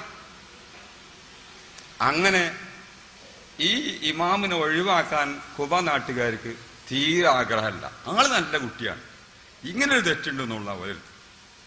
അങ്ങനെ ആഴ്ചയിൽ ഒരിക്കൽ നബി സല്ലല്ലാഹു അലൈഹി വസല്ലമ കുബ പള്ളിയിൽ പോകും. അവിടെ പോയിട്ട് അവിടുത്തെ വിവരം ഒക്കെ അന്വേഷിക്കും, അവിടുത്തെ നാട്ടുകാരോട് വിവരമൊക്കെ അന്വേഷിക്കും. ആഴ്ചയിൽ ഒരിക്കൽ എല്ലാ ശനിയാഴ്ചയും കുബ പള്ളിയിൽ പോകലുണ്ട് നബി. അങ്ങനെ അടുത്ത ശനിയാഴ്ച നബി സല്ലല്ലാഹു അലൈഹി വസല്ലമ കുബ പള്ളിയിൽ വന്നപ്പോ അവിടുത്തെ കാരണന്മാരെല്ലാം പാടെ പറഞ്ഞ്, നമ്മളെ മൗലിയര്, നമ്മളെ ഇമാം സാഹിബ് അയാൾ ഇങ്ങനെയാണ് നിസ്കരിച്ചത്. അപ്പൊ ഞങ്ങൾ അയാളോട് പറഞ്ഞപ്പോ അയാള് കേട്ടില്ല. അയാൾ ഞാൻ നിസ്കരിച്ച അങ്ങനെ നിസ്കരിച്ചോളൂ. ഒരു സൂറത്തോതും സബീസും ഓതി അത് കഴിഞ്ഞാൽ പിന്നെ ഒരു കൊല്ലുവല്ല, അല്ലാത്താക്ക് ഓതിയ ശേഷം ഒരു കൊല്ലുവല്ല, അങ്ങോട്ട് റുക്കുവിക്ക് പോകുള്ളൂ. ഞങ്ങളൊന്നും പറഞ്ഞിട്ട് ആളെ കേട്ടിട്ടില്ല, തങ്ങളൊന്ന് പറഞ്ഞു നോക്കിയെന്നാണ്. നബി സല്ലല്ലാഹു അലൈഹി വസല്ലം ആ കുട്ടിനെ വിളിച്ചു, നിങ്ങളെന്താ അങ്ങനെ നിസ്കരിച്ചത്? ഏത് സൂറത്ത് ഓതി കഴിഞ്ഞാലും അപ്പൊ തന്നെ റുക്കുവിക്ക് പോകില്ല, പിന്നെ ഒരു കൊല്ലുകൊല്ലിയും കൂടി ഓതിയിട്ടേ റുക്കുവിക്ക് പോകുള്ളൂ.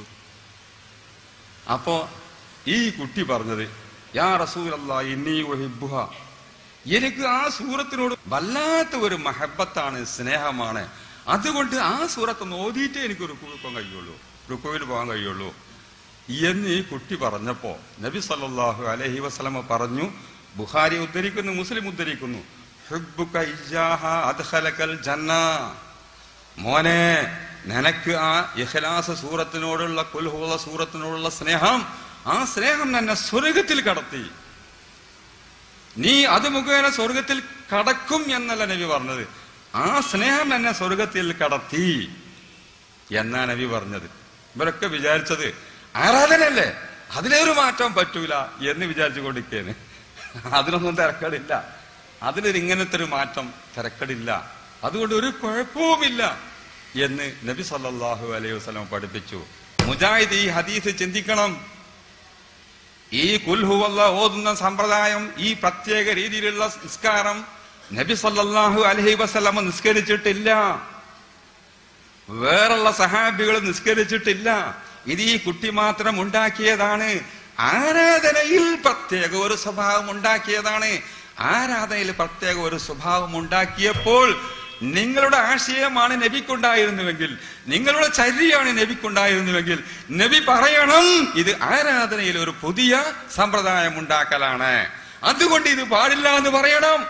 സലാത്ത്, നബിന്റെ മേലുള്ള സലാത്തിൽ ഞങ്ങൾ പുതിയ ലഫ്ള് ഉണ്ടാക്കിയത് കൊണ്ട് ഇത് നബി ചര്യ അല്ല എന്ന് പറയുന്ന മുജാഹിദുകളെ, ജമാഅത്തുകാരെ, ഞാൻ നിങ്ങളോട് ചോദിക്കുന്നു, നബി അനുവാദം കൊടുക്കാത്ത, നബി ചെയ്യാത്ത, നബി കൽപ്പിക്കാത്ത ഒരു കാര്യം ഈ സഹാബി ചെയ്തപ്പോൾ നബി സല്ലല്ലാഹു അലൈഹി വസല്ലമ മറ്റ് ഇസ്ലാമിന്റെ ആശയാദർശങ്ങൾക്കും പരിധികൾക്കും എതിരല്ലാത്തത് കൊണ്ട് നബി അത് അംഗീകരിക്കുകയാണ് ചെയ്തത്.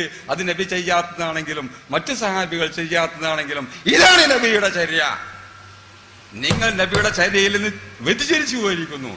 ഇസ്ലാമിന്റെ നിയമങ്ങൾക്ക് എതിരല്ലാത്ത ഒരു കാര്യം, ഇസ്ലാമിന്റെ നിയമങ്ങൾക്ക് എതിരല്ലാത്ത ഒരു കാര്യം ആരാധനയിൽ തന്നെ പുതുതാക്കി ഉണ്ടാക്കിയാലും അള്ളാഹും റസൂലും വിരോധിക്കാത്തതാകുമ്പോൾ അത് വിരോധിക്കുക എന്നുള്ളത് മതം നിർമ്മാണം ഉണ്ടാക്കുകയാണ്, മതത്തിൽ നിർമ്മാണ പ്രവർത്തനം നടത്തുകയാണ് മുജാഹിദേ നീ ചെയ്യുന്നത്, ജമാഅത്തുകാരാ നീ ചെയ്യുന്നത്.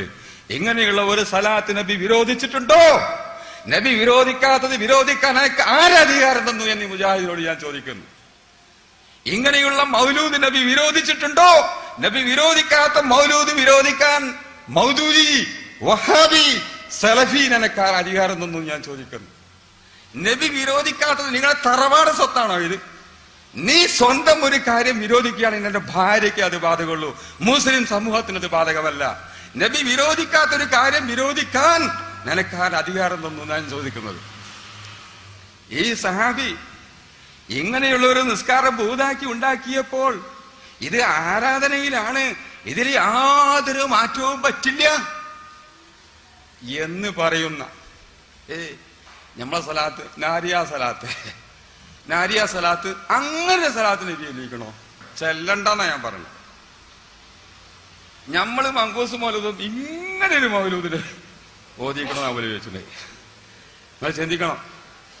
പൊതുവെ അമ്പിയാക്കളെ ഗുണങ്ങൾ പറയണം, അവരുടെ മതഹികൾ പറയണം, അവരോട് ജനങ്ങൾക്ക് മതിപ്പുണ്ടാക്കി തീർക്കണം, അവരോട് സ്നേഹം ഉണ്ടാക്കി തീർക്കണം, അവര് കൊണ്ടുവന്ന പ്രസ്ഥാനത്തിനോട് ജനങ്ങൾക്ക് മതിപ്പുണ്ടാക്കണം, ബഹുമാനം ഉണ്ടാക്കണം.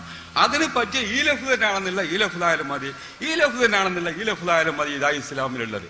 അത് ഈ ലഫ്ദ് പറ്റൂല എന്നുള്ളത് നിങ്ങൾ ഉണ്ടാക്കുന്നതാണ്, അത് അള്ളാഹു റസൂൽ ഉണ്ടാക്കണമല്ല. മതം നിർമ്മിക്കുന്നത് നിങ്ങളാണ് നബിചര്യയിൽ വ്യതിചലിച്ചവര്. നബിചര്യ ഇസ്ലാമിന്റെ നിയമങ്ങൾക്കെതിരല്ലാത്ത കലിമത്തുകളോ പ്രാർത്ഥനകളോ സലാത്തുകളോ മൗലൂദുകളോ ഉണ്ടാക്കുമ്പോൾ അതിനെ എതിർക്കാതിരിക്കുക എന്നതാണ് നബിയുടെ ചര്യ. ആ ചര്യയിൽ നിന്ന് നിങ്ങൾ വ്യതിചലിച്ചുകൊണ്ട് നിങ്ങൾ എതിർക്കുകയാണ്. നിങ്ങൾ ചെയ്യുന്നതെടുത്ത് അവിടെ കൊപ്പരിയാണ്, ഇവിടെ ചക്കരിയാണ്. നിങ്ങൾ അങ്ങനെ ചെയ്യുന്നില്ലേ? ബാങ്ക് അവിടെ നിങ്ങൾ ഉസ്മാൻ ഇബ്നു അഫ്ഫാനും കൂടി തള്ളി, തറാവിയിലെ ഉമർ റളിയല്ലാഹു തള്ളി. എന്നാലോ നിങ്ങൾ ഉണ്ടാക്കണില്ലേ? നിങ്ങളിപ്പോ ജുമാ ഖുത്ബയിൽ ഉണ്ടാക്കിയോ? അവിടെ അത് ചക്കരയായി. അവിടെ നിങ്ങൾ മാറ്റം വരുത്തിയത് പോരാ, ചിന്തിക്കണം. വഹാബികള് നമ്മളെ തെൽക്കീനുണ്ടല്ലോ, മരിച്ചാൽ നമ്മൾ തെൽക്കീൻ ചൊല്ലി കൊടുക്കുമല്ലോ. ഈ തെൽക്കീൻ അവർ കളിയാക്കുക. ട്യൂഷൻ എന്നാണ്, ട്യൂഷൻ കൊടുക്കുക, മയ്യത്തിന് ട്യൂഷൻ കൊടുക്കുക എന്നാണ് കളിയാക്കുക. വേണ്ട, നിങ്ങളടുക്കലുണ്ട് തസ്ബീത്ത്. നമ്മളെ തെൽക്കീന് പകരം അവര് തസ്ബീത്താ ചൊല്ലല്. എന്താ തസ്ബീത്ത്? മരിച്ചു കഴിഞ്ഞാൽ ഖബറടക്കുമ്പോ അല്ലാഹുമ്മ സബ്ബിത്ഹു ഇൻദ സുആൽ, അല്ലാഹുമ്മ അൽഹിമുൽ ജവാബ്, ഇങ്ങനെ മുജാഹിദെല്ലാം പാടെ കൂടി ചെല്ലല. ഇത് മുജാഹിദും ചൊല്ലും. നമ്മൾ തെൽക്കീൻ എങ്ങനെ ഇല്ലാതാക്കാൻ വേണ്ടിയിട്ട് അവരിലുണ്ട്. നമ്മൾ മുമ്പേ ചെല്ലുന്ന ആൾക്കാരാ. ഇവര് നമ്മൾ തെൽക്കീനെ കളിയാക്കിയും കൊണ്ട് ഇത് ചെല്ലും. മുജാഹിദേ, നീ എന്നോടൊരു ചോദ്യം. ഈ നീ ചൊല്ലിക്കൊടുക്കുന്ന ആ ലഫ്ള് അല്ലാഹുമ്മ സബ്ബിത്ഹു ഇൻദ സുആൽ, അല്ലാഹുമ്മ അൽഹിമുൽ ജവാബ്, അല്ലാഹുമ്മ ജാഫിൽ ഖബ്റ അൻ ജംബൈ എന്ന് നീ ചൊല്ലിക്കൊടുക്കുന്ന ഈ പദം ഏതെങ്കിലും ഒരു ലൈഫായ ഹദീസിൽ പോലും കാണിച്ചു തരാൻ കഴിയുമോ സലഫി? നിങ്ങൾ ഉണ്ടാക്കിയ പ്രാർത്ഥനയല്ലേ അത്? ഹദീസിൽ ഉണ്ടാകുക. നിങ്ങൾക്ക് ദ്വാ ഉണ്ടാക്കാന്ന് ഞങ്ങൾക്ക് ദ്വാ ഉണ്ടാക്കാൻ പറ്റില്ല. നിങ്ങൾക്ക് ദ്വാ ഉണ്ടാക്കുമ്പോൾ ചക്കരി, ഞങ്ങൾക്ക് ദ്വാ ഉണ്ടാകുമ്പോ കൊപ്പരിയാണ്. എങ്ങനെ? നിങ്ങൾ ദ്വാ ഉണ്ടാക്കുമ്പോ സുർക്കെ, ഞങ്ങൾ ഉണ്ടാക്കുമ്പോ ശിർക്ക്. അതെങ്ങനെ? എന്ത് വ്യത്യാസമാണുള്ളത്? മുജാഹിദ് മറുപടി പറയണം.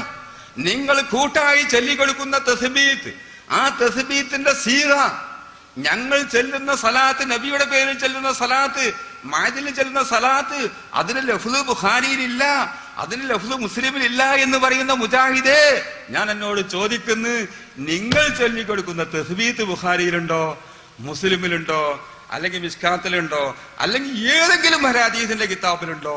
ഒരു ലൈഫായ ഹദീസ് നിങ്ങൾക്ക് സ്ഥാപിക്കാൻ കഴിയോ? നിങ്ങൾക്ക് ദ്വാ ഉണ്ടാക്കാൻ അവിടെ പറ്റും ചക്കര, ഞങ്ങൾക്ക് ദ്വാന്റെ ലഫ്ളൊന്നും ഉണ്ടാക്കാൻ പോയില്ല. അവിടെ കൊപ്പര ഇതെന്താ? ഇങ്ങോട്ട് നിങ്ങളാണോ സലഫികള്? അങ്ങനത്തെ ലഫ്ളുകൾ ഉണ്ടാക്കുമ്പോൾ അത് ഇസ്ലാമിക ആശയങ്ങൾക്ക് എതിരല്ലാത്തപ്പോൾ അത് അംഗീകരിക്കുക എന്നുള്ളതാണ് നബിയുടെ ചര്യ. ആ ചര്യയിൽ നിന്ന് നിങ്ങൾ വ്യതിചലിച്ച് പോയിരിക്കുന്നു. അങ്ങനെയുള്ള പ്രാർത്ഥനകളെ അംഗീകരിക്കുക എന്നതാണ് സലഫിന്റെ മാർഗം. ആ മാർഗത്തിൽ നിന്ന് നിങ്ങൾ വ്യതിചലിച്ചു പോയിരിക്കുന്നു. അതുകൊണ്ട് നിങ്ങൾ ആ പേര്, സലഫി എന്ന പേര് നിങ്ങൾ വലിച്ചെറിയണം. അത് ബുഖാരിയിലില്ലേ, മുസ്ലിമിലില്ലേ? ഉദാഹരണമായി ബുഖാരിയിലും മുസ്ലിമിലും ഒരു ഹദീസുണ്ട്. ഇവർക്ക് കാമർ തൊടുത്തപ്പോ ഒരു സഹാബി കുറച്ച് ദൂരെയായിരുന്നു. അയാൾ റുക്കുവിക്ക് എത്തിച്ചേരണം വിചാരിച്ച് പെട്ടെന്ന് വേഗത്തിൽ പള്ളിയിലേക്ക് കണ്ട് ഓടിച്ചെന്ന് റുക്കുവിൽ തന്നെ കൂർന്ന വിചാരിച്ചു. റുക്കുവിൽ നിന്ന് ഉയർന്ന എഴുത്തിനാലിക്ക് എത്തിയപ്പോൾ അയാള് അല്ലാഹുമ്മ റബ്ബനാ ലക്കൽ ഹംദു ഹംദൻ കസീറൻ തയ്യിബൻ മുബാറകൻ ഫീഹി എന്ന ദിക്റാണ് ഉണ്ടാക്കിയാൽ ചൊല്ലിപ്പോയി. അത് ഉറക്കേ ഏറ്റുതാലൊരു ദിക്കറ് ഇയാൾ ഉണ്ടാക്കിയാൽ ചെല്ലും. ഹംദൻ കസീറും തയ്യൂബിന് മുബാറക്കും നല്ല ചെടി ദിക്കറ ഉണ്ടാക്കി. നമ്മൾ സ്ഥലത്തിലൊക്കെ നല്ല ലഫ്ദ് നോക്കി തെരഞ്ഞെടുക്കണ മാതിരി അയാളൊരു ലഫ്ദ് ഹംദിന് ഏറ്റുതാലിൽ ചെല്ലാളൊരു ദിക്കറ അയാൾ ആണ് ചെല്ല്. നബി അത് ചെയ്തിട്ടില്ല, സഹാബികളെ ചെയ്തിട്ടില്ല. ഇയാള് തൽക്കാലം ശ്വാസം മുട്ടിയപ്പോ അങ്ങോട്ട് ചെല്ലി റൈസായിയാണ് ചെല്ലി ഉസാറായതാ. സലാം കൂടി നബി സല്ലല്ലാഹു അലൈഹി വസല്ലമ ആരാണ് റുക്കുവിൽ ആ ദിക്റ് ചൊല്ലിയതെന്ന് ചോദിച്ചു. അപ്പൊ ഇയാള് പേടിച്ച് മുണ്ടിയില്ല. ഉസ്താദ് ചോദിച്ചപ്പോ കുട്ടികൾ മുണ്ടൂലല്ലോ. രണ്ടാമത്തെ വട്ടം നബി ചോദിച്ചു ആരാണ് ആ ദിക്റ് ചൊല്ലിയ ആളെന്ന് ചോദിച്ചു. അപ്പോഴും ഇയാൾ മുണ്ടില്ല. മൂന്നാമത്തെ വട്ടം നബി ചോദിച്ചപ്പോ അയാൾ തെറ്റൊന്നും പറഞ്ഞിട്ടില്ല, അയാൾ ചെയ്തത് തെറ്റൊന്നും അല്ല, ആരാണെന്ന് ചോദിച്ചു. അപ്പൊ കുട്ടി പറഞ്ഞു ഞാനാണ്, അങ്ങനെ സന്ദർഭത്തിൽ വന്നു പോയതാണ്, ഞാൻ വരാൻ കുറച്ചിപ്പോ എന്തിയിരുന്നു, റുക്കുവെന്ന് എഴുന്നേറ്റപ്പോ എനിക്ക് കിതപ്പുണ്ടായിരുന്നു, അങ്ങനെ ചെല്ലിയപ്പോ ഉച്ചത്തിൽ ആയി പോയതാണ് എന്ന് രണ്ടും അയാൾ വിതിറ് പറഞ്ഞു. അപ്പൊ നബി പറഞ്ഞു 12 മലക്കുകൾ ആ സാലിഹ അമല് ആരാണ് എഴുതി ആകാശത്തേക്ക് ഉയർത്തേണ്ടത് എന്നുള്ളതിൽ തർക്കം കൂടുന്നതായിട്ട് ഞാൻ കണ്ടു. അത്രയും നല്ല ദിക്റാണത്. ബുഖാരി, മുസ്ലിം, മുജാഹിദ് എന്ത് പറയുന്നു? ഈ ഹദീസിന്റെ തഹത്തിൽ ഇബ്നു ഹജർ ഹസ്കലാനി ഫത്ഹുൽ ബാരിയിൽ എഴുതുന്നു, നിസ്കാരത്തില് ദുആന്റെ ലഫ്ളൊക്കെ ഒന്ന് കൂട്ടി ദിക്റിന്റെ ലഫ്ളൊക്കെ ഒന്ന് കൂട്ടി വകയായിട്ട് കൂട്ടിച്ചിട്ട് കുഴപ്പമില്ല എന്നുള്ള ഇനി ഹദീസ് തെളിവാണെന്ന്. നമ്മളെ വകയായിട്ട് കുറച്ച് ദിക്റൊക്കെ സലാത്തിനൊക്കെ സലാത്ത് നാരിയ, സലാത്ത് കമാരിയ, സലാത്ത് യമാരിയ നമ്മള് കുറച്ചൊക്കെ ലഫ്ള് കൂട്ടലുണ്ടല്ലോ. അങ്ങനെ ലഫ്ള് നിസ്കാരത്തിൽ തന്നെ കൂട്ടിയാൽ യാതൊരു വിരോധവുമില്ല എന്നുള്ളതിന് ഈ ഹദീസ് തെളിവാണെന്ന് ഫത്ഹുൽ ബാരി ഇബ്നു ഹജർ അസ്കലാനി ഫത്ഹുൽ ബാരിയിൽ എഴുതുന്നു. മുജാഹിദേ നീ എന്ന് മറുപടി പറയുന്നു, നീ പറയില്ലേ നിന്റെ ഈ ആശയം ഇങ്ങനെ ഒരു ദിക്ർ നബി അല്ലിക്കണോ ചോദിച്ചൂലേ,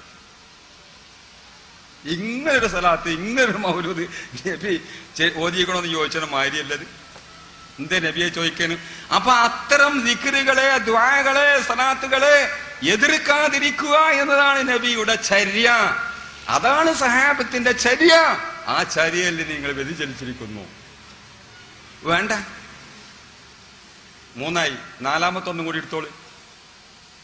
മുജാഹിദ് വാങ്ങി സാധാരണ അവരും പ്രസംഗിക്കലുണ്ട്. എന്താ?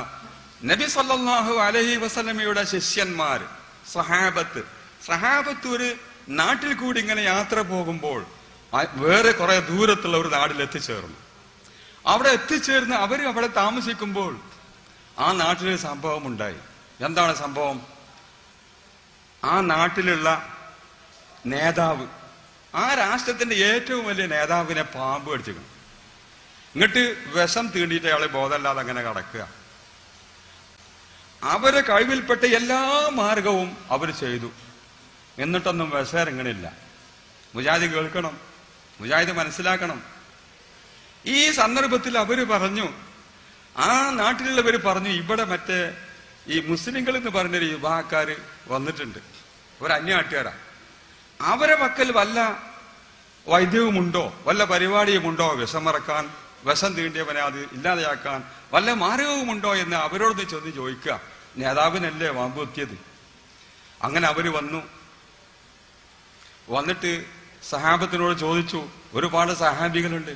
ആ സഹാബികളോട് ചോദിച്ചു, മുജാഹിദ് മനസ്സിലാക്കണം, ഞങ്ങളെ നേതാവിനെ പാമ്പ് കടിച്ചിട്ടുണ്ട്, വിഷം തീണ്ടിയിട്ടുണ്ട്, ആ വിഷം മറക്കാൻ നിങ്ങളെടുക്കൽ വല്ല മാർഗവുമുണ്ടോ?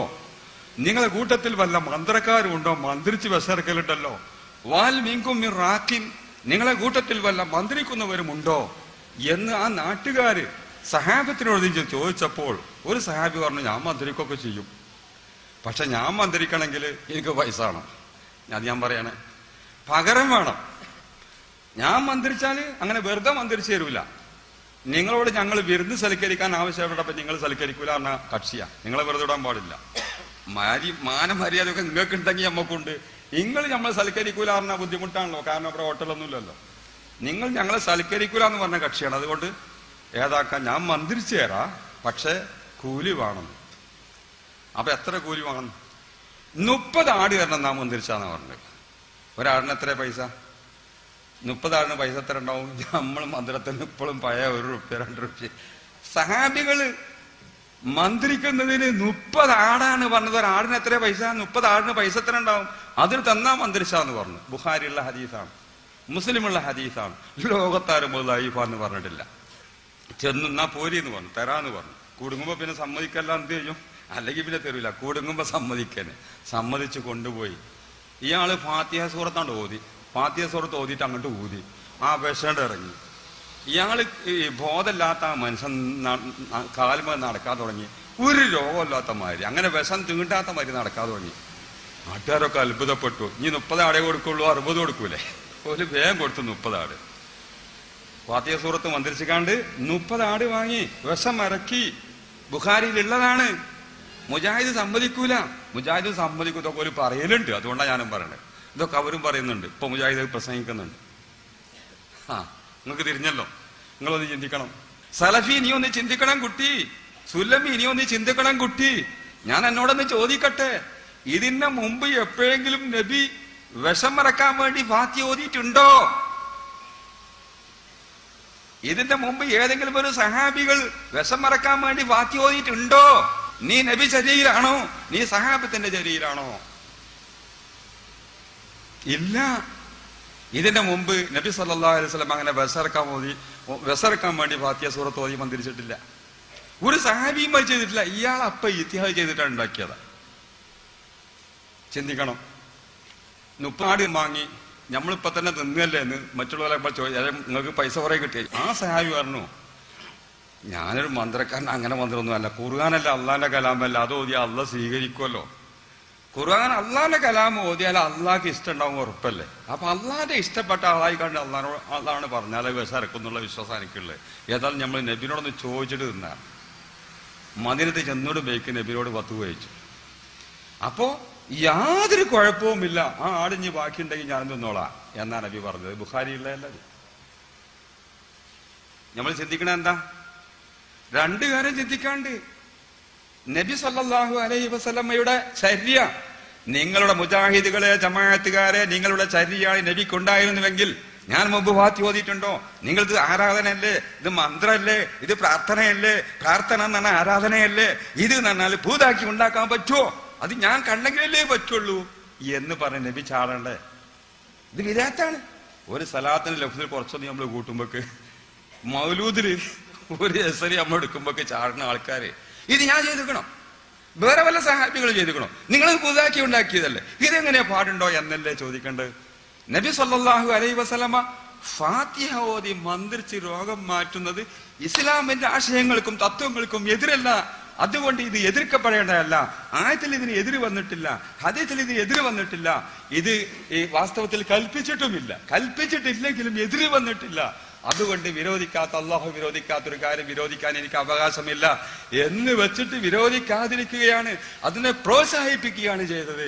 അതാണ് നബി സല്ലല്ലാഹു അലൈഹി വസല്ലമ പറഞ്ഞത്, മൻ സന്ന ഫിൽ ഇസ്ലാമി സുന്നത്തൻ ഹസനത്തൻ ഫലഹു അജ്റുഹാ വഅജ്റു മൻ അമല ബിഹാ.